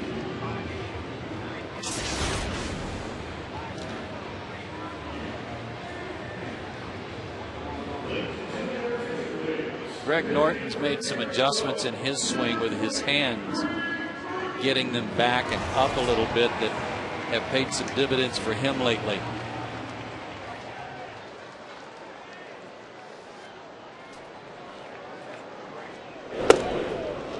That clips the corner. Norton's been a lot better as a right-handed hitter, although a lot fewer at bats. He's 4 out of 13 from the right side, just 5 for 48 from the left side.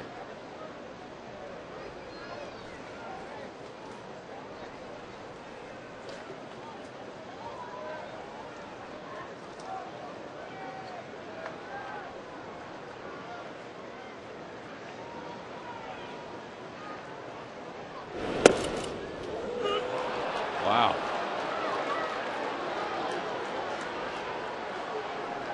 Jeff Nelson was calling the outside corner in the first inning, and you made a comment today, Boog, about it being a generous strike, and he has stayed there.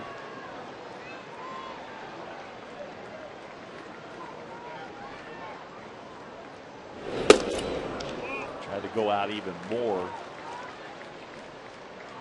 1 and 2 on Norton. I feel like it's been there at times today, the outside edge or off the outside edge for Nelson, and then every once in a while he hasn't repeated it. He hasn't given the call. Ground ball, Ugla. Off balance, throw to first. Nice pick by Globe. Braves leave them loaded here in the 5th. And we'll go to inning number 6. It's 5-4.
And he's been brilliant since the All-Star game.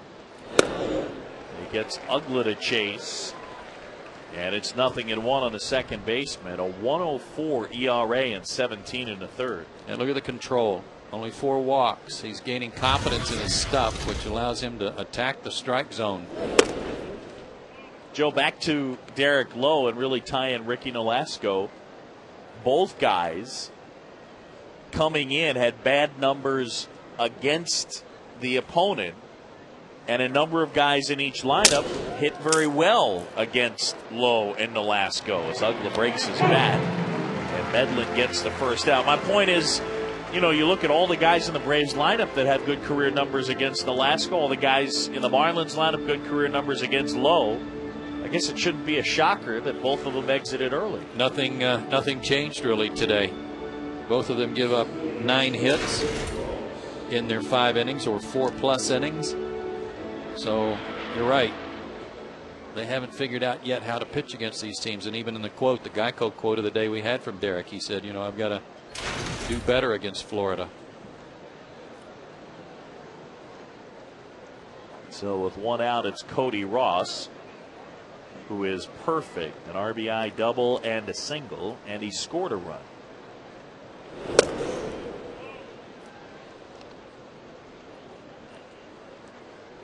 Ross with 20 home runs, hit a career high 22 last year.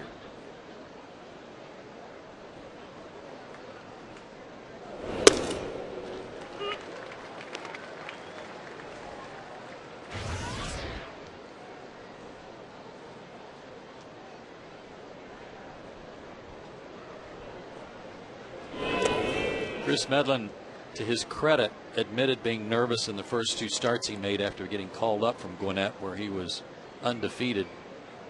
Walked a ton of guys, something he hadn't done in the minor leagues. But he is firing strikes now.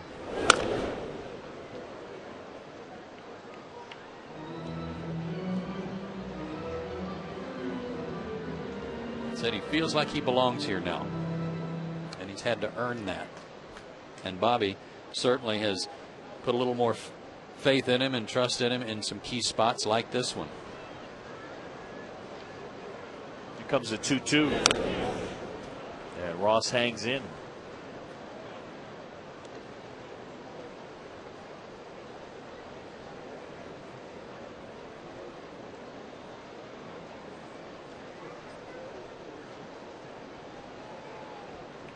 Don't know where Cody Ross will play next year, but I'd expect it to be somewhere in that Marlin outfield.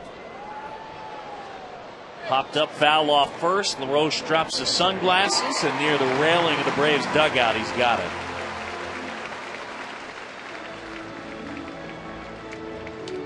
Two away, and folks, this Thursday, August 27th, it is Braves Golf Night. Arrive early for pregame golf activities, free lessons from golf pros, and golf demos. Gates open at 4:40. For a discount on game tickets, visit Braves.com/golf night. Joe reading the card here. It said golf demos, and initially I thought it said golf demons, which is something you've been dealing with, yes, I know, for the better part of 6 weeks. Several of us have been battling those. So there'll be golf exorcisms as yes, well coming up on Thursday. I'll bring my clubs. I'll bring them, just lay them out.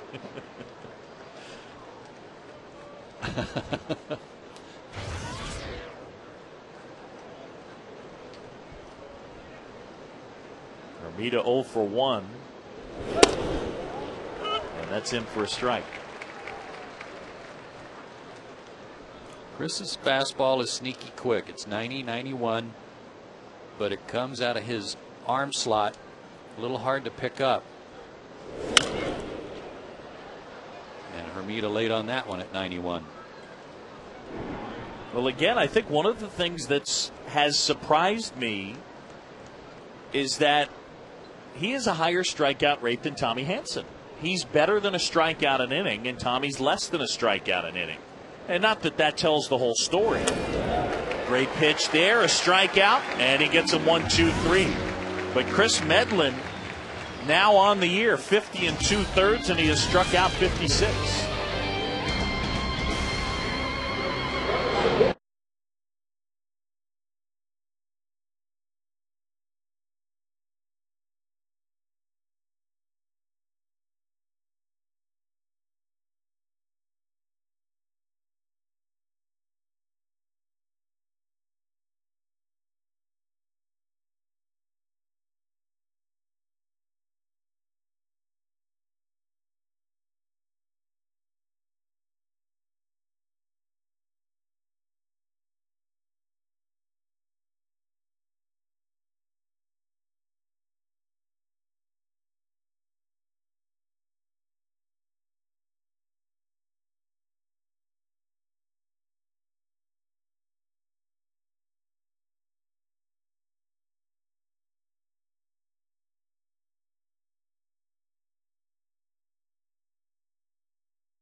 A nice free shot on the Boog and Joe poster.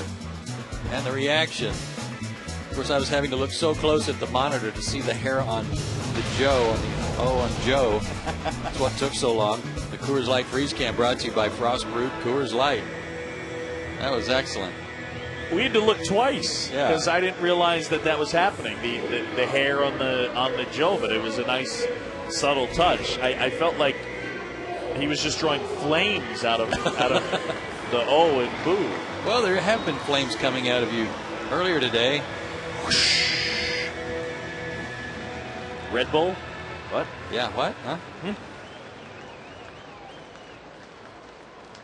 Another good crowd here today. We had a big crowd last night of over 35,000.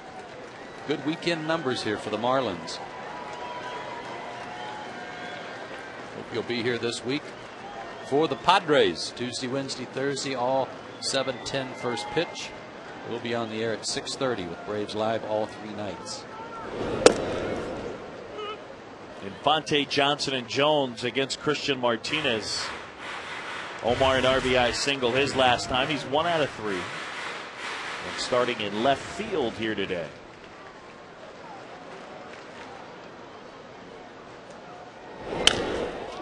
Hit pretty well left field. Coghlan back some more, and he hauls it in. Nice grab.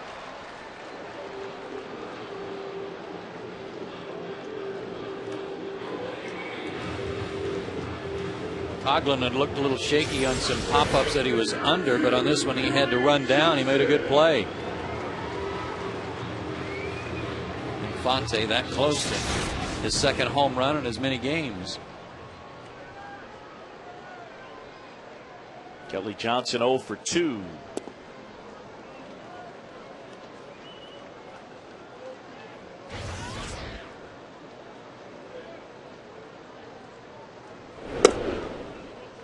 A little bit low now, 2-0. Ricky Nolasco started for the Marlins, went 4 1/3, gave up 4 runs on 9 hits. So both starters are gone. And these two teams with the identical record, 65 and 58. And come into today's play trailing in the wild card race by 4 games in back of the Rockies as Kelly goes down on strikes. Rockies and Giants underway. There's no score in the top of the second for Coors Field. A good comeback by Colorado last night. Kept the Braves from gaining any ground there as they came back to beat the Giants. They're the wild card and East standings. The way the Phillies are playing right now, Boog, it's not impossible to catch them, but they're 8 ahead in the loss column. That's tough duty, boy. Braves are now under 40 games left to play.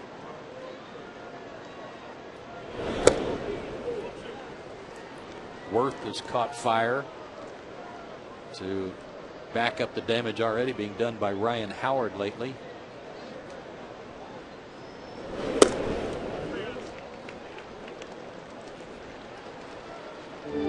Cut him loose. 2 out, nobody on. 3-0 count. And Chipper will take his base. It's a 2-out walk. The one thing I will say, Joe, is that when we were back in Los Angeles and kind of laid out the plan for what the Braves needed to do to get in the playoffs, we talked about winning every series, going 2 out of 3, 2 out of 3, and hopefully mixing in a sweep here or there. But as it relates to the Phillies, if you're going to win every series and maybe mix in a sweep, I think, maybe I'm wrong, that if the Braves find themselves in the middle of the wild card race because they keep winning series, by virtue of that, they probably would get to a place where the division would get interesting again. You know what I'm saying? Well, the numbers that we came up with at that time, if the Braves won 2 out of 3 the rest of the year and finished with 91 wins, the Phillies were going to have to go something like 3 games over 500 the rest of the way for you to catch them. And that's not out of the realm of possibility. Right. To have them not play any better than that, but not the way they're playing right now. They are lighting it up right now.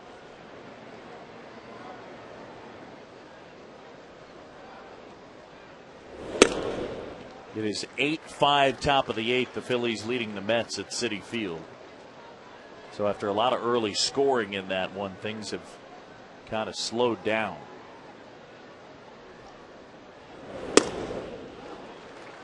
Good pitch count here for Brian McCann now, who supplied the Braves with 3 of their 4 runs today in the first inning with his 16th homer.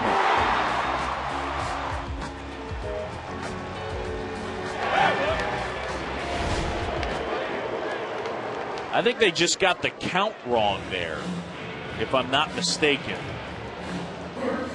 And they just determined that was ball 4, at least.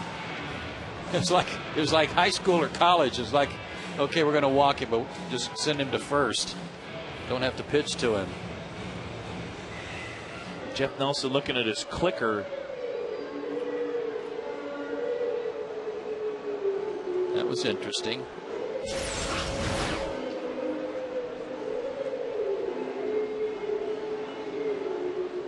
And Jeff was looking up at the scoreboard operator to say, no, that was ball 4. Mark Wiley out to the mound to talk with his pitcher Christian Martinez. So 2 aboard. And Martinez is going to have to face a very hot hitter, dangerous hitter, Adam LaRoche. Roche today 1 out of 3. He's got a single to right sandwiched between a strikeout swinging and a fly to center.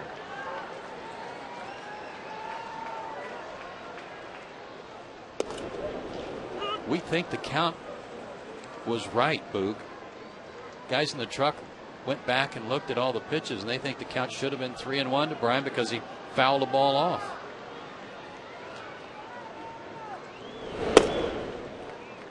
One and one now.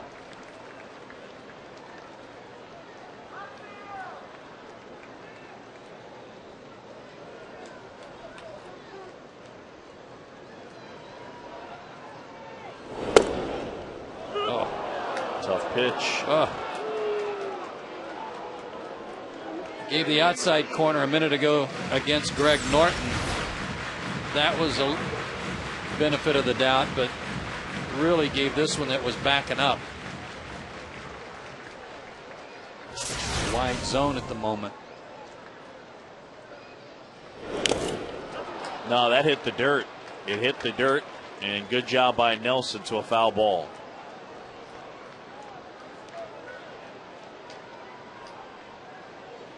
So LaRoche stays alive. Oh, yeah. And I'm sure he could hear the sound of the pop pop from the ground to the glove. Big spot right here. Braves down a run, bottom 6, but 2 aboard. Martinez. And a little bouncer to the left side. Ramirez on the move. And Glode held onto the base. Nice play. Braves leave a couple. It's still 5-4 into 6.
I mean, you'll be lucky if you see that happen 3 times the whole year. Yeah.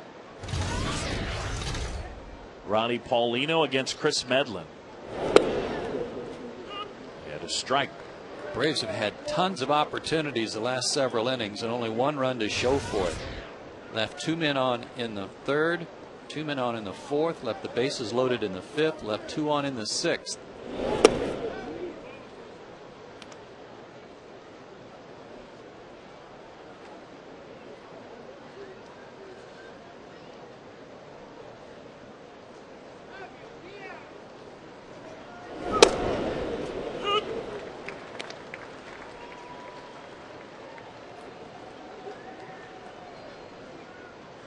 Medlin ahead of 1-2 on Paulino at a big hit in the 4th. In fact, that hit is the difference in the game right now. On an 0-2 count.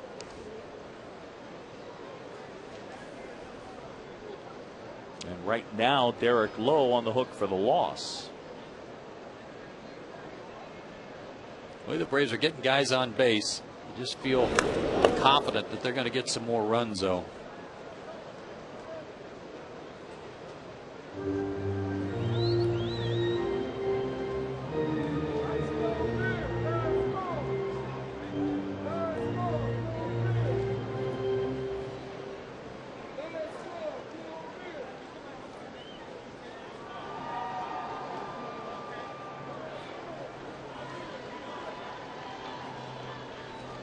Two and two, and the pitch.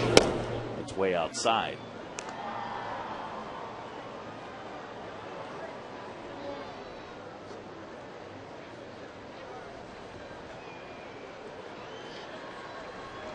And now the 3-2. Right there, got him looking. Chris Medlin has gotten all 4 men that he's faced. Last 2 by strikeout, and 1 down in the 7th. Earlier today, the Braves had the Octane in the Outfield contest out in the parking lot, the green lot. They had a lot of vintage cars out there, including this awesome Dodge pickup owned by Greg and Connie Smith from Marietta. The cars got to parade around the warning track. There was also a beautiful 1934 Packard owned by Woody Heath, who got first place for the classic cars. It was awesome. And an original Batmobile was here, too. Pretty cool stuff. I love the Batmobile.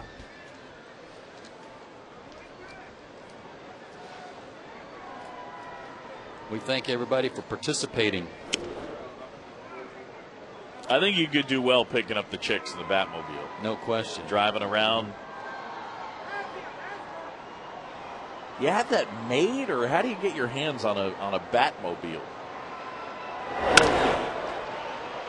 Out to short, Escobar spins and throws. Nice play, and took a hit from the pinch hitter, Gabby Sanchez.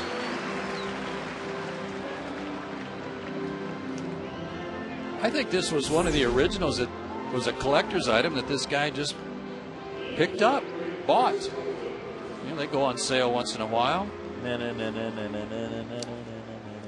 Take a look.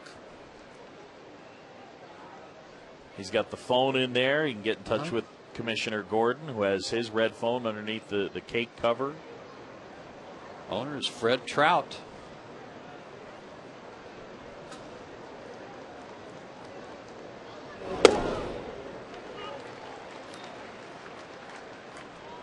Good stuff and a lot of fun today. Chris Coughlin 2 out of 3 with a pair of singles.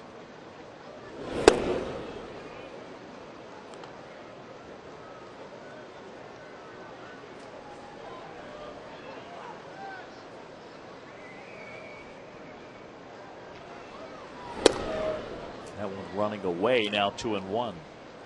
Tim Hudson today at AAA Gwinnett. 6 innings, gave up 3 runs on 6 hits, walked 1, and struck out 5. So a solid line for Huddy. He's got 1 more rehab start.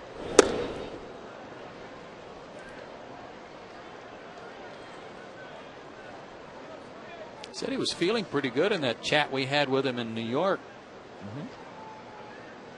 His arm strength was coming back.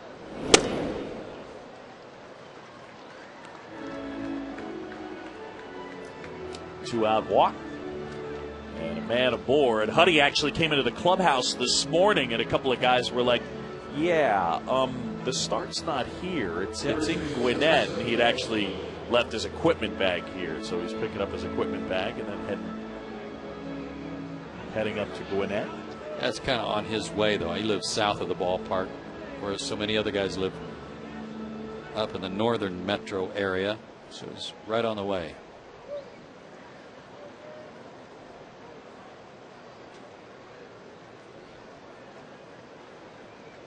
Coughlin at first, 2 down, and Ross glowed up here, 0 for 3. Medlin's got a very quick move.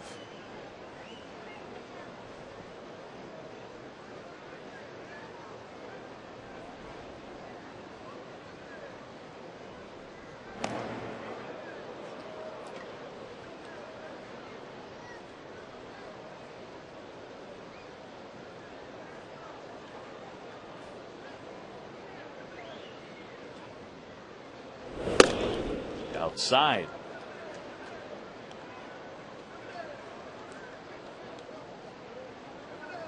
Giants have taken a 2-0 lead on Colorado. And that one in the second from Coors Field. Looks like an Edgar Renteria home run. How about that? Only his 3rd of the year. It's been a tough season for Edgar.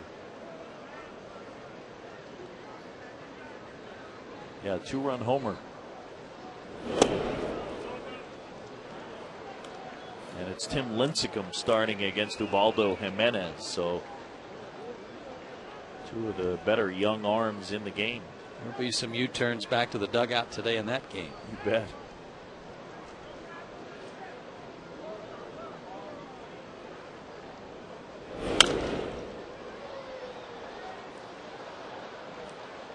Another good fastball. Behind 2-0, he wasn't afraid to throw a strike, and Glode was late on it. Hey, thanks, Dad. Good work. Let me see it. Bouncer out to short. Escobar goes the long way. Glode is out, and that's the inning. Marlins lead it by a run. It's time to stretch.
AT&T, the nation's fastest 3G network. AT&T, your world delivered.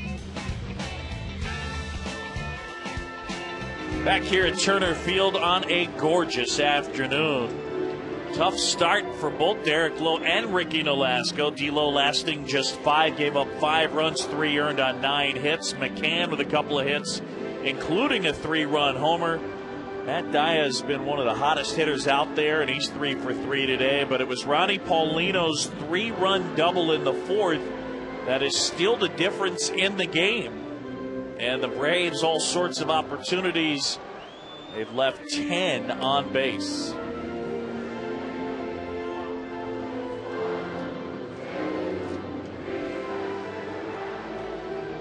And our Sherwin-Williams pitching change. It'll be Kiko Colero to take over. And what great work this guy has done. Better than a strikeout an inning and an ERA of 1.80. He worked an inning and a third here in their win on Friday night. Gave up a hit, but no runs. Also struck out a batter.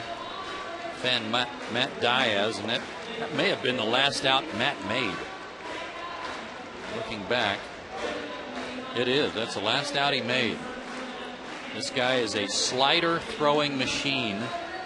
And for the right-handers, not a bad idea to move up and in on the plate a little bit and try to get that slider.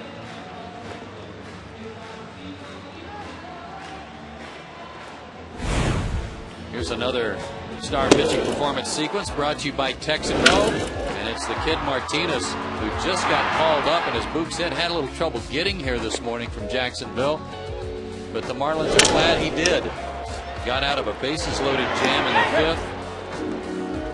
And despite walking a couple there in the 6th inning, able to get LaRoche to ground out to end the inning. So he holds the Braves at bay, and now it's up to the offense to try to take the lead from the guys at the end of the rotation or into the bullpen for the Marlins. So Colero will face Escobar, Diaz, and Gorecki.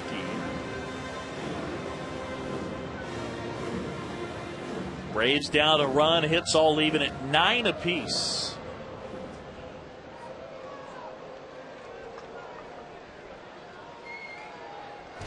Unell so far today 1 for 3, a single to center his last time. And the first one from Colero.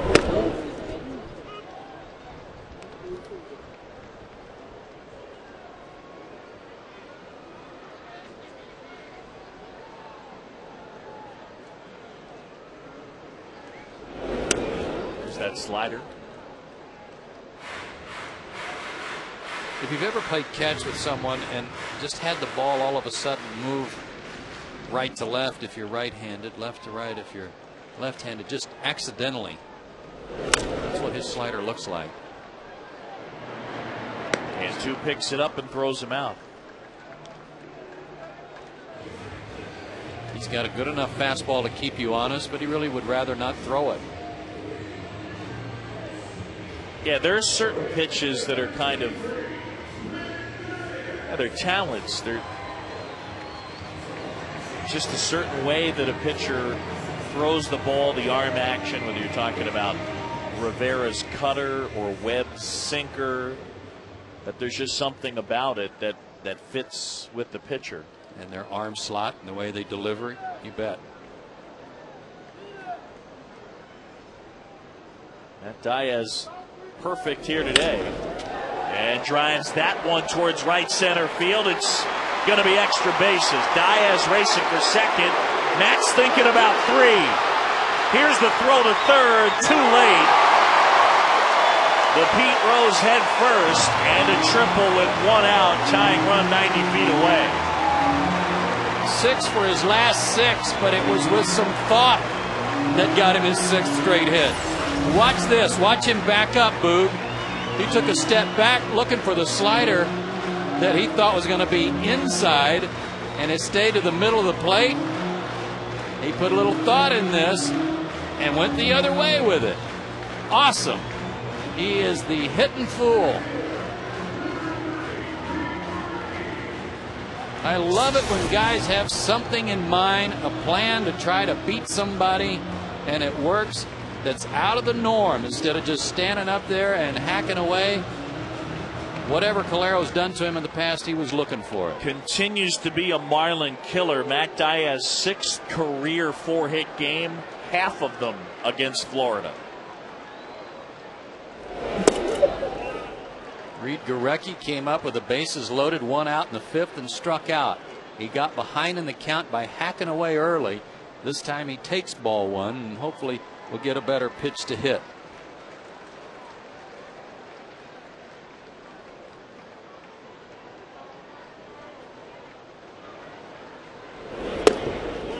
Outside again, it's 2-0. Garrett Anderson has a bat. He's in the on deck circle. Garrett has said his problem is more with running, not anything else. He just can't. His back's not loose enough. His hip's not loose enough to run. Maybe he can put a good swing on one if they need him to.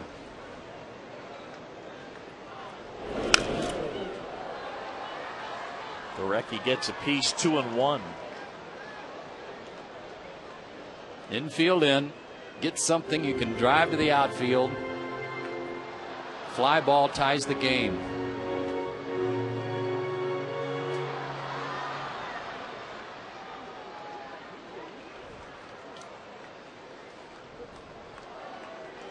Hanley Ramirez really shaded towards the hole at third. Yeah, he and Cantu can darn near shake hands.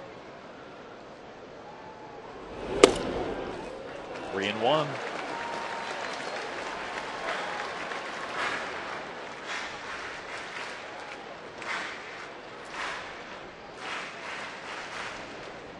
Freddie Gonzalez and Carlos Tosca to his right. Mark Wiley to his left. And Bobby Cox and Chino Katahia having a chat. Right field, Hermida. Oh, he almost lost it.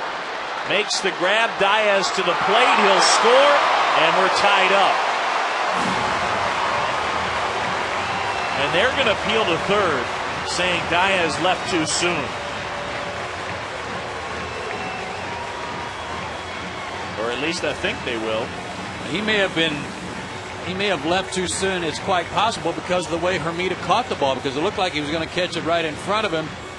And then all of a sudden the hand goes left because he lost it in the sun. No, they're not going to appeal.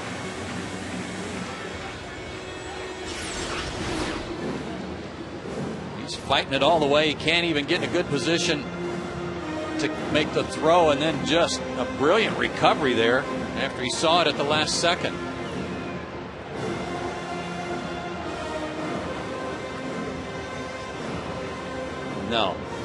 No reason to appeal. Good job by Gurecki to tie it up.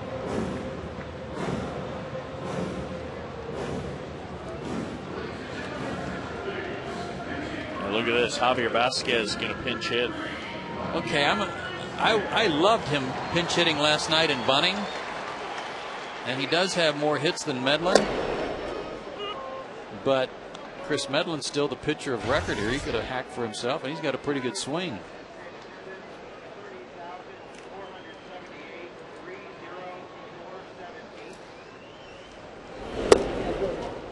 Chris was saying the other day in New York that his hit is coming. He knows he's going to get one.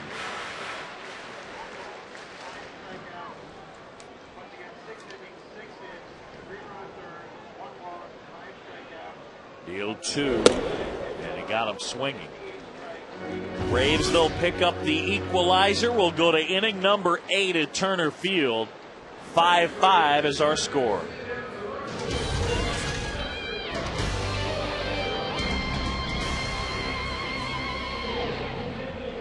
I'm glad it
And by Sherwin-Williams.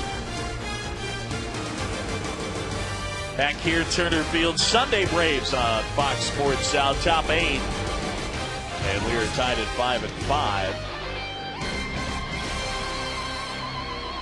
And our Sherwin-Williams pitching change.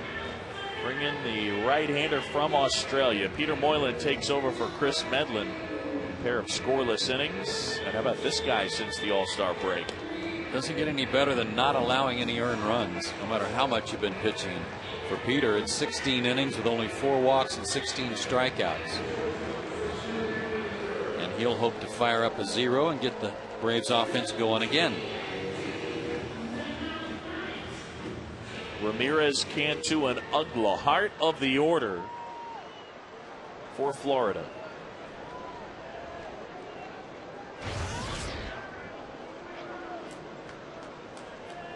Hanley Ramirez today, a double, a strikeout, and a single.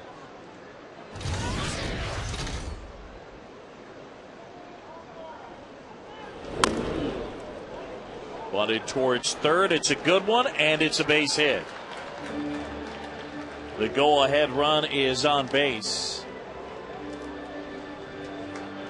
Another 3-hit game for him, and he does it in a different way here. That was a beauty. Got a sinker from Peter coming back to him, too, and that worked just right. Chipper's back. And when it got to the grass, it just died. Well done. See how they play this. Maybe let Ramirez run.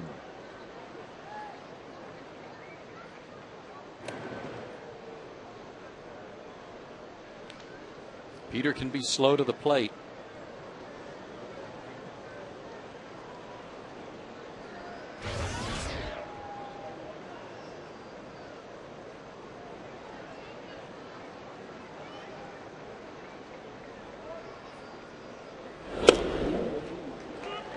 Moylan pumps in a strike. I know that it worked, and maybe this perception isn't real because Hanley Ramirez used to be a leadoff hitter, but as the number 3 hitter, when I see him drop that bunt down, the first thing that goes through my head is that he's not comfortable against Peter Moylan.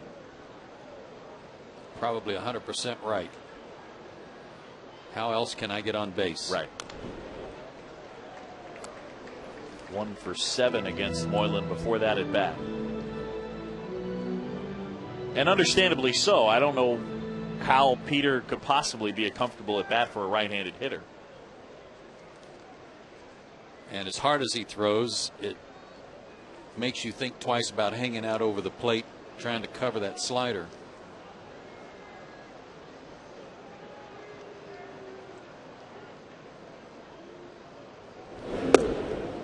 There's the spinner that misses outside. 1-2.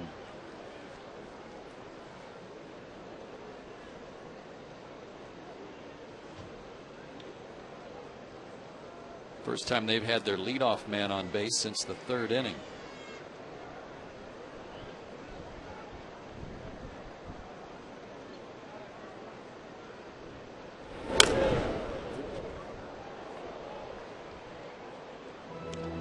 Are you surprised they haven't taken a crack at sending Ramirez? Not yet. Not yet. I think they like having Cantu up there wailing away.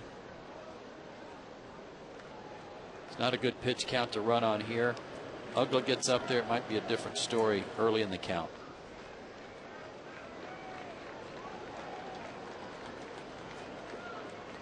A little low now. 2-2.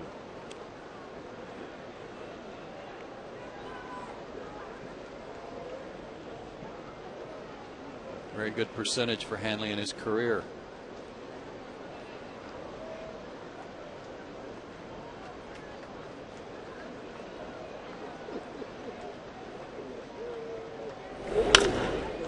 Liner caught, fired to first, double play. Escobar using that strong throwing arm and just did get Hanley Ramirez. Unell already knew what he was going to do as soon as that was a shot hit to him, but he couldn't wait for it to get there.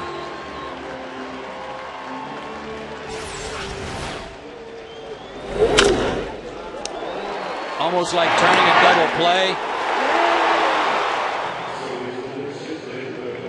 Bob Davidson had to get out of the way, and with Ramirez coming back slowly, it looked like, feet first, kind of dodging the throw almost, nailed him.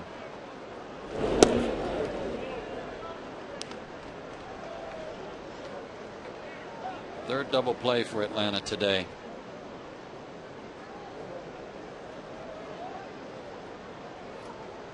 Dan Uggla 2 out of 3. And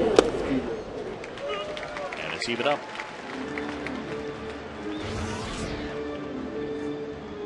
Uggla with 22 home runs. He had 32 last year, 31 the year before that, 27 the year before that.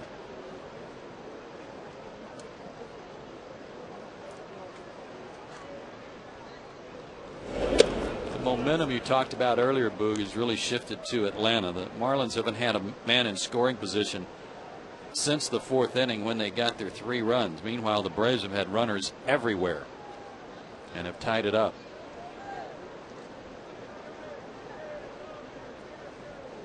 2-2. Uggla got caught guessing for something there that he wished he had to do over. That was a fastball right there. He's had 2 good at bats today, though. A couple of line drive singles off low on tough pitches. Did he go? You bet. Struck him out. Moylan allows the leadoff bunt single, gets some help from the D. A strikeout of Uggla. Tied at 5.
We got plenty coming up. Hopefully we'll be talking about a Braves win. Brian Jordan and Jerome Jurinovich will join me. We're going to hear from the skipper, Bobby Cox, of course, and check those all-important out-of-town scores. And we will have the answer to the batting stance guy question. I already know it, but I will not tell. Back up to you guys in the booth. All right. See, we need to consult Fred on the Aflac, too, because he knows that stuff. Yeah. In fact, he may be the guy writing the question, so that would help too. Here's Infante taking down and away ball 1. Omar 1 out of 4.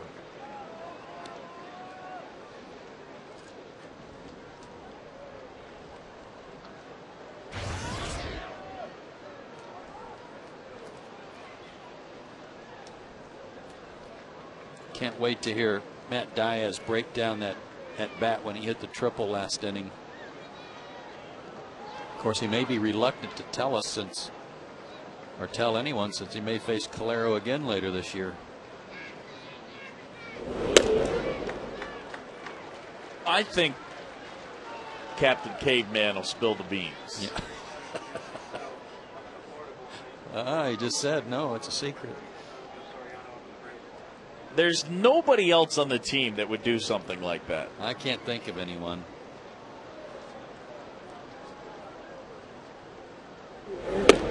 Maybe Escobar. Escobar might do something up in front of the box. Okay, fair enough. And he's done that before. He did that in Arizona earlier this year, where he moved up in the front of the box on a pitch. Smart move by Infante here to take a strike.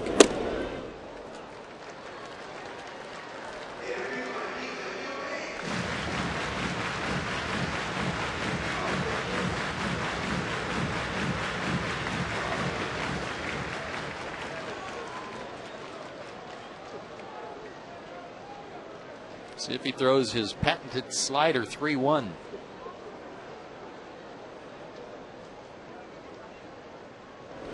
Nope. Oh. I was already about ready to write a walk in my book. Tie, folks. Man, oh man.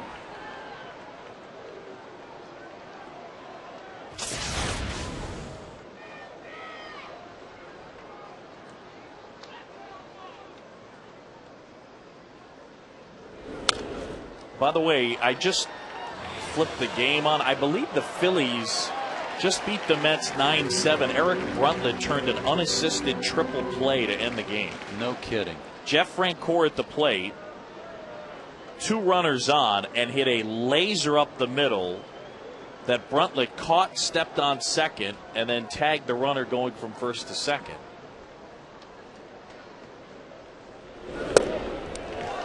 Well, there you go. Big at bat right there. And Freddie Gonzalez, wasting no time, marches out of the dugout, points to the pen. And it looks like Reniel Pinto will take over. Yeah, for the 3rd straight game. We'll see how sharp he is today.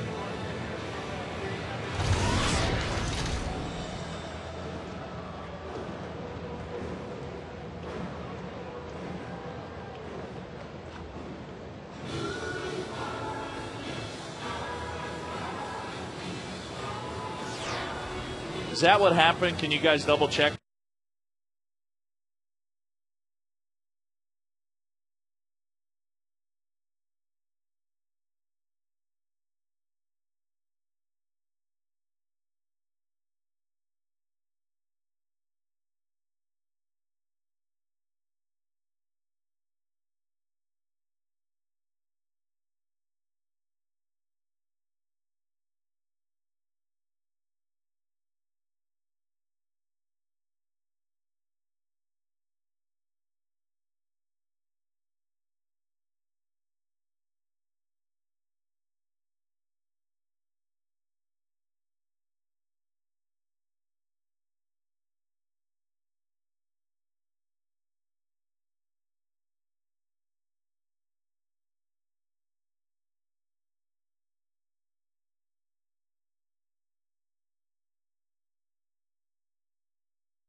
Pitching matchup in the opener. And one of the biggest players in the game, Kyle Blanks, will be in town. Close to 300 pounds. Yeah, 6'6", 300. Pretty athletic, though. Yeah. Yeah, he can hit him a long way.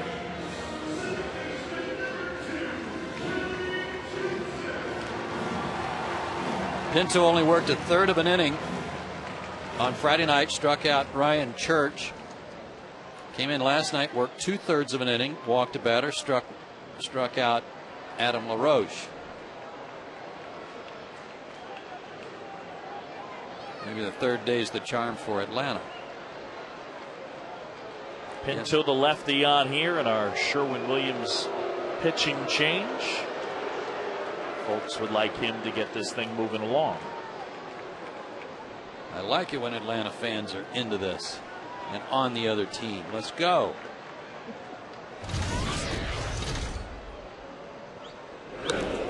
Ooh, almost took his thumbs off.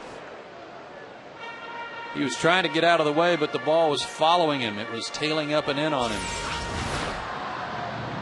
Good position, but couldn't get the bat out of the way in time. Glad it missed his fingers.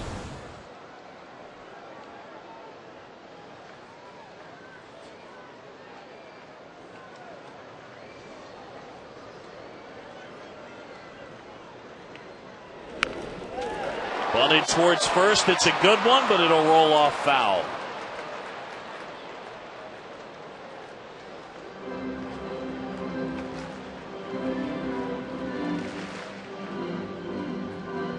Man, that had a chance to be a base hit, too. Got it down, but it had a little too much side spin, and good play there by Glode to let it go.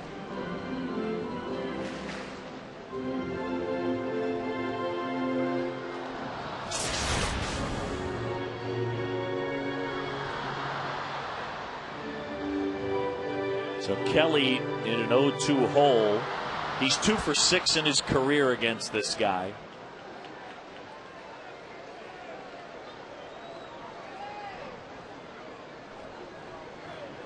I was thinking about bunting with 2 strikes.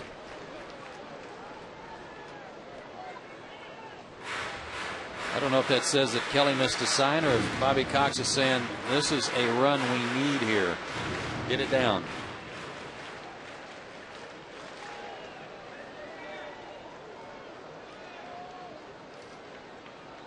High target, and Paulino instead of throw to first, but Paulino, I don't know if that was on purpose, knowing that Pinto was going to go to first, but Paulino was practically standing up here. Kelly start to show it here. Yeah, he did.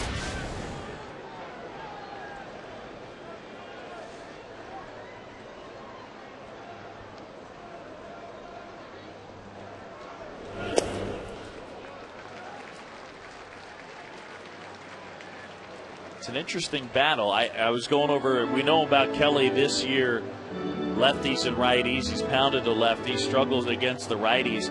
Looking at his career, 296 to 251, better against lefties. On base 14 or 16 points higher against lefties, and the slugging 17 points higher. I like it, trying to get him over. And now he's got a pitch to hit. I mean, with the 0-2 count, rather than have a whiff or, a possible comebacker trying to guard the plate, I like the thought process there, even 0-2.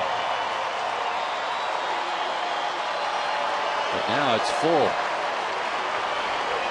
Let's see if Infante's running. He's not, and it's ball 4. Huge. So now 2 aboard, nobody out. And Chipper's coming to the plate. Third day, maybe catching up to Pinto.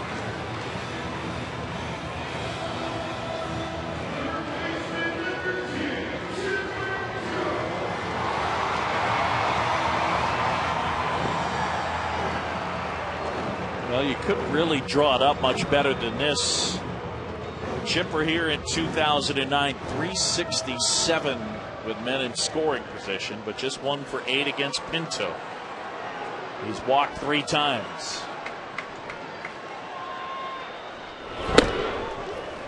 And to be honest, another would do just fine. Well, they pitched him today like he's the guy they're not going to let beat them. They've really not given him much to hit at all, despite the fact that he's won for his last 23. 2-0. But you have to pitch to him here. This is the 4th straight day for Pinto. He pitched on Thursday in Houston.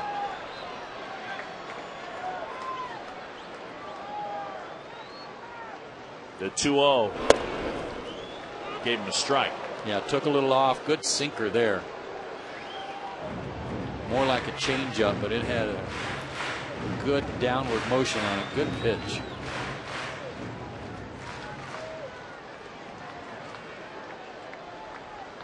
Infante at second, Johnson at first. And now it's 3-1. Just not sharp like he was on Friday night when he struck out Church. And he might have stayed in the game were it not for that 2.5-hour rain delay Friday night. 3-1. This is where it gets interesting.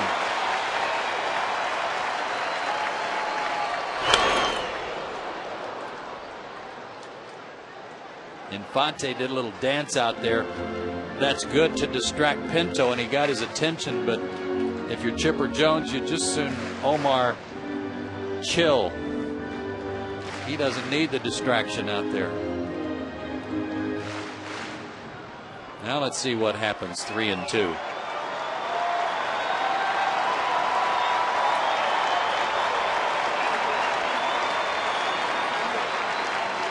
Payoff pitch.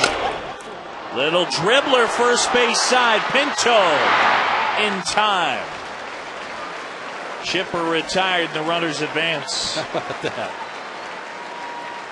You'd never in a million years ask Chipper Jones to bunt in this situation, but he just did.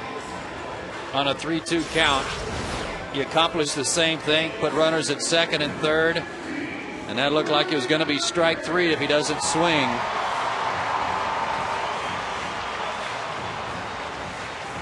Got 2 lefties coming up that Pinto will have to deal with, and McCann's the first one. Let's see if they put him on.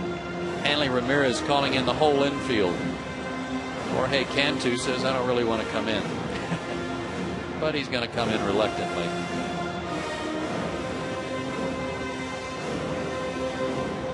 So McCann 0 for 5 with 4 strikeouts against him.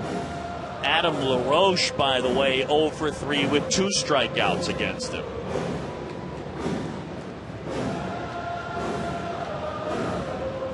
If you're Brian McCann here, you don't want to get beat on the fastball. Sit on that fastball early in the count against a guy that you have trouble with, and if you don't get it, you don't swing. Make him throw a strike then with the slider, but don't get beat on the fastball.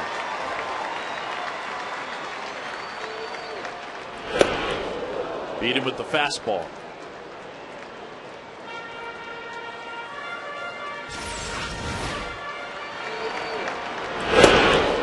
Threw it right by him.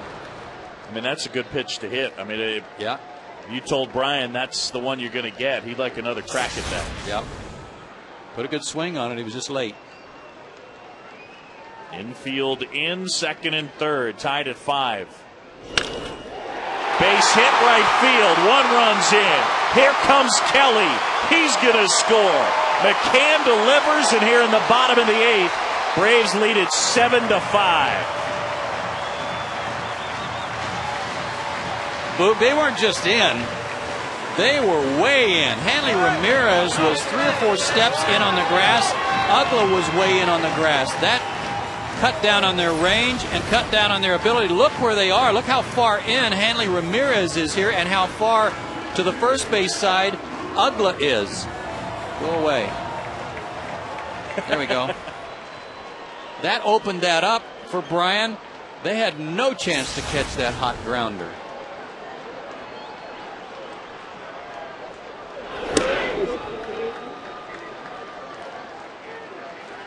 Mack has knocked in 5, and that matches his career high.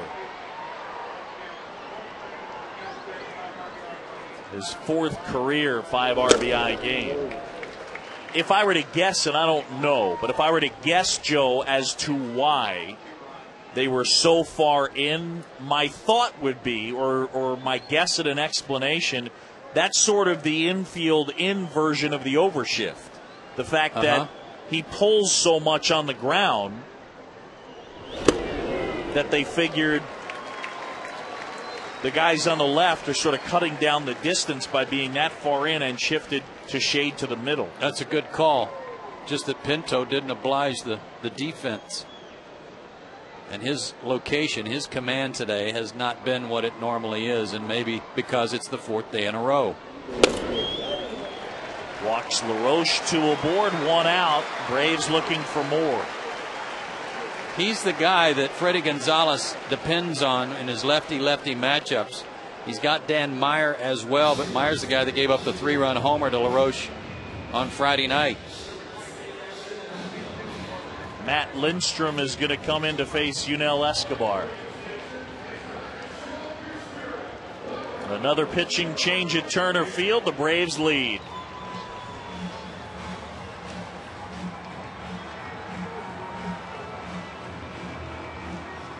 Yeah, what?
Board and 1 out. Lindstrom finished up for the Marlins last night, throwing 98 miles an hour. He got a fly ball out and a ground out.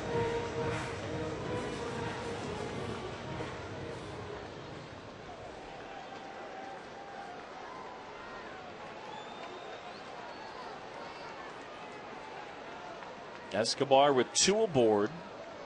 He's 1 for 4.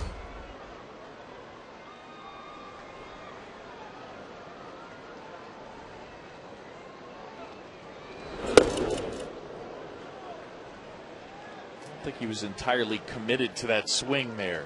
Well, it's because Lindstrom took a little off. He was out in front. He only threw that one 97. He was sitting on the 98. McCann at second, LaRoche at first.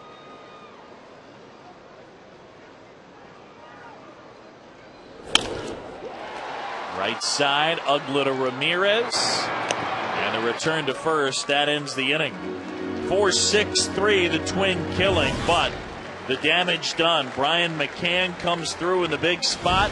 A 2-run single. B-Mac is knocked in 5. We'll go to the 9th. Braves leading 7-5.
On for appearance number 57, and he'll try and pick up his 20th save. He was sharp last night when he got his 19th save. 3 up and 3 down, including a strikeout of John Baker to end the game.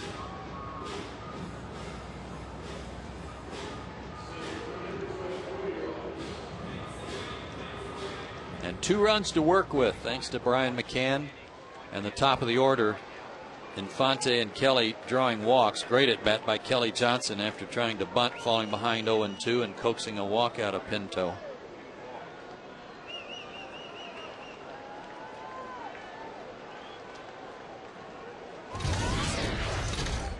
So here's Cody Ross, who's 2 for 3. And a 93-mile-an-hour heater for strike 1.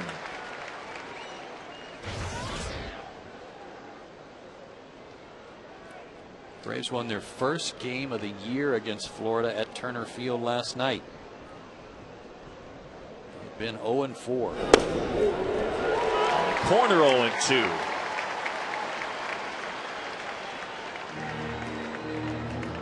I mean, again, we showed on the pregame what the Braves have left in the National League East, and still a good chunk of the schedule against the Phillies, the Mets, the Marlins, the Nats. Got him looking. Soriano rings up Ross, and there's one down. Bye-bye. Bye. I love it. Get after it, Atlanta fans. That was not high. I don't know if Ross thought it was outside or not, but he never got the bat off his shoulder, and that's just fine with Rafael.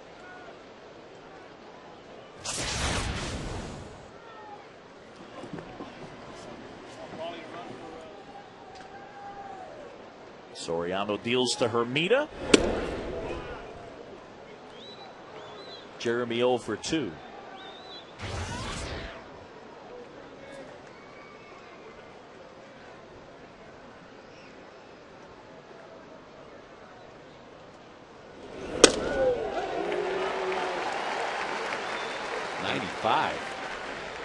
Goodness.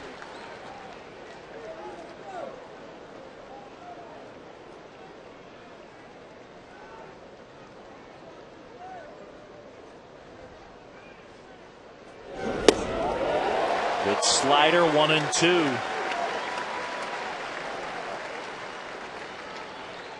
They still have Wes Helms, Bonifacio, and John Baker left on their bench. Nick Johnson's also available, but not available because of the hamstring injury.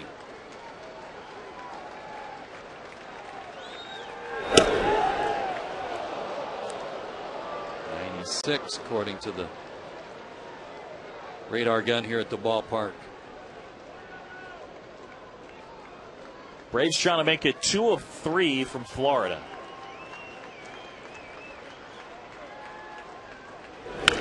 And what would be huge about this is that the Braves lost the first game in New York, came back to win the last 2, including a win over Johan Santana. They lost the first game against the Marlins and have a chance right now, 2 more outs, to beat the Marlins and Ricky Nolasco, who was coming off a complete game win against Houston. Slider fouled back our way. Job by Hermida there to get a piece of that. That was a good pitch.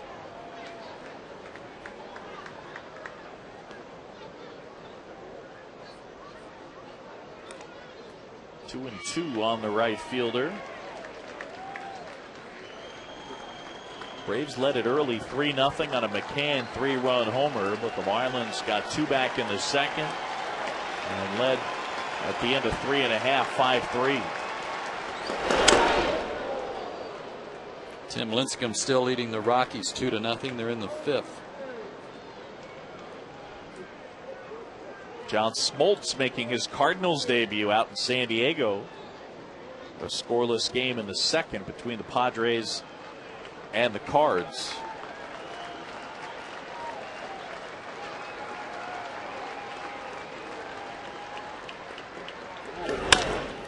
Up the middle and a base hit. Tying run is on board. That was a good at bat. And Hermida has had perhaps his best series ever against Atlanta. That's his 5th hit. 5 for 10 with a homer in this series. Fastball running away from him, and he hit it right back through the middle. So they will bring the tying run to the plate.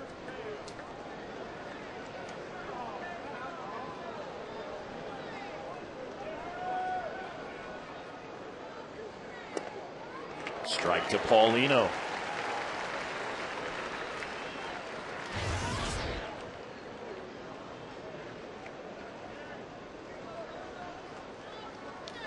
He had the big hit back in the 4th, and that one caught by Johnson, returned to first, not in time. 2 away.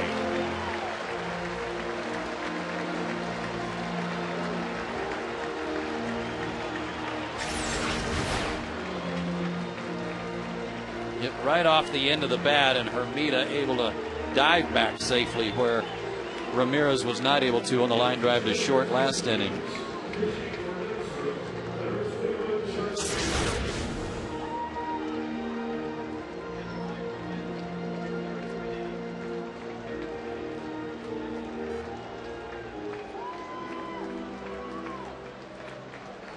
They're going to use John Baker to hit.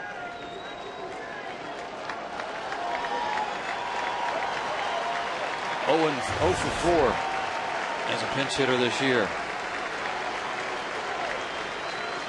Struck out to end last night's game against Soriano.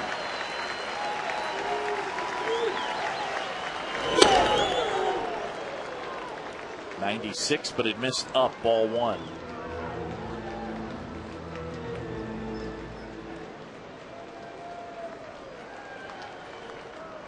Well, if the Braves hang on to win here and the Giants can come up with a victory, Braves would shave a game off that wild card lead. Runner takes off and a foul tip at the plate.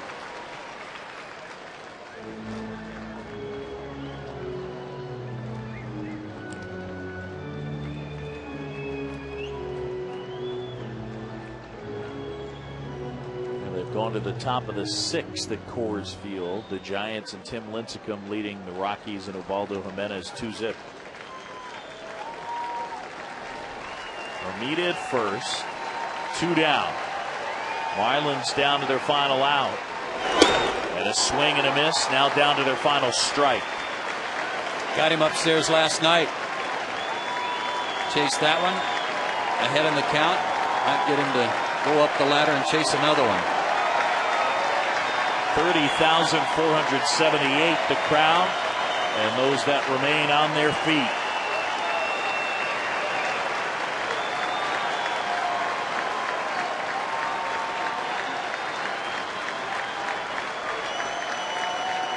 And the pitch. Left field, playable Infante, and that'll do it. Braves win it. 7-5 the final. McCann with the big 2-run single, the difference in inning number 8. B. Mac with a huge afternoon, and the Braves taking a look at the standings. Atlanta 6.5 back in the National League East, and right now in the wild card it is 3.5. It'll be 3 if the Giants beat the Rockies. Brian McCann, our Georgia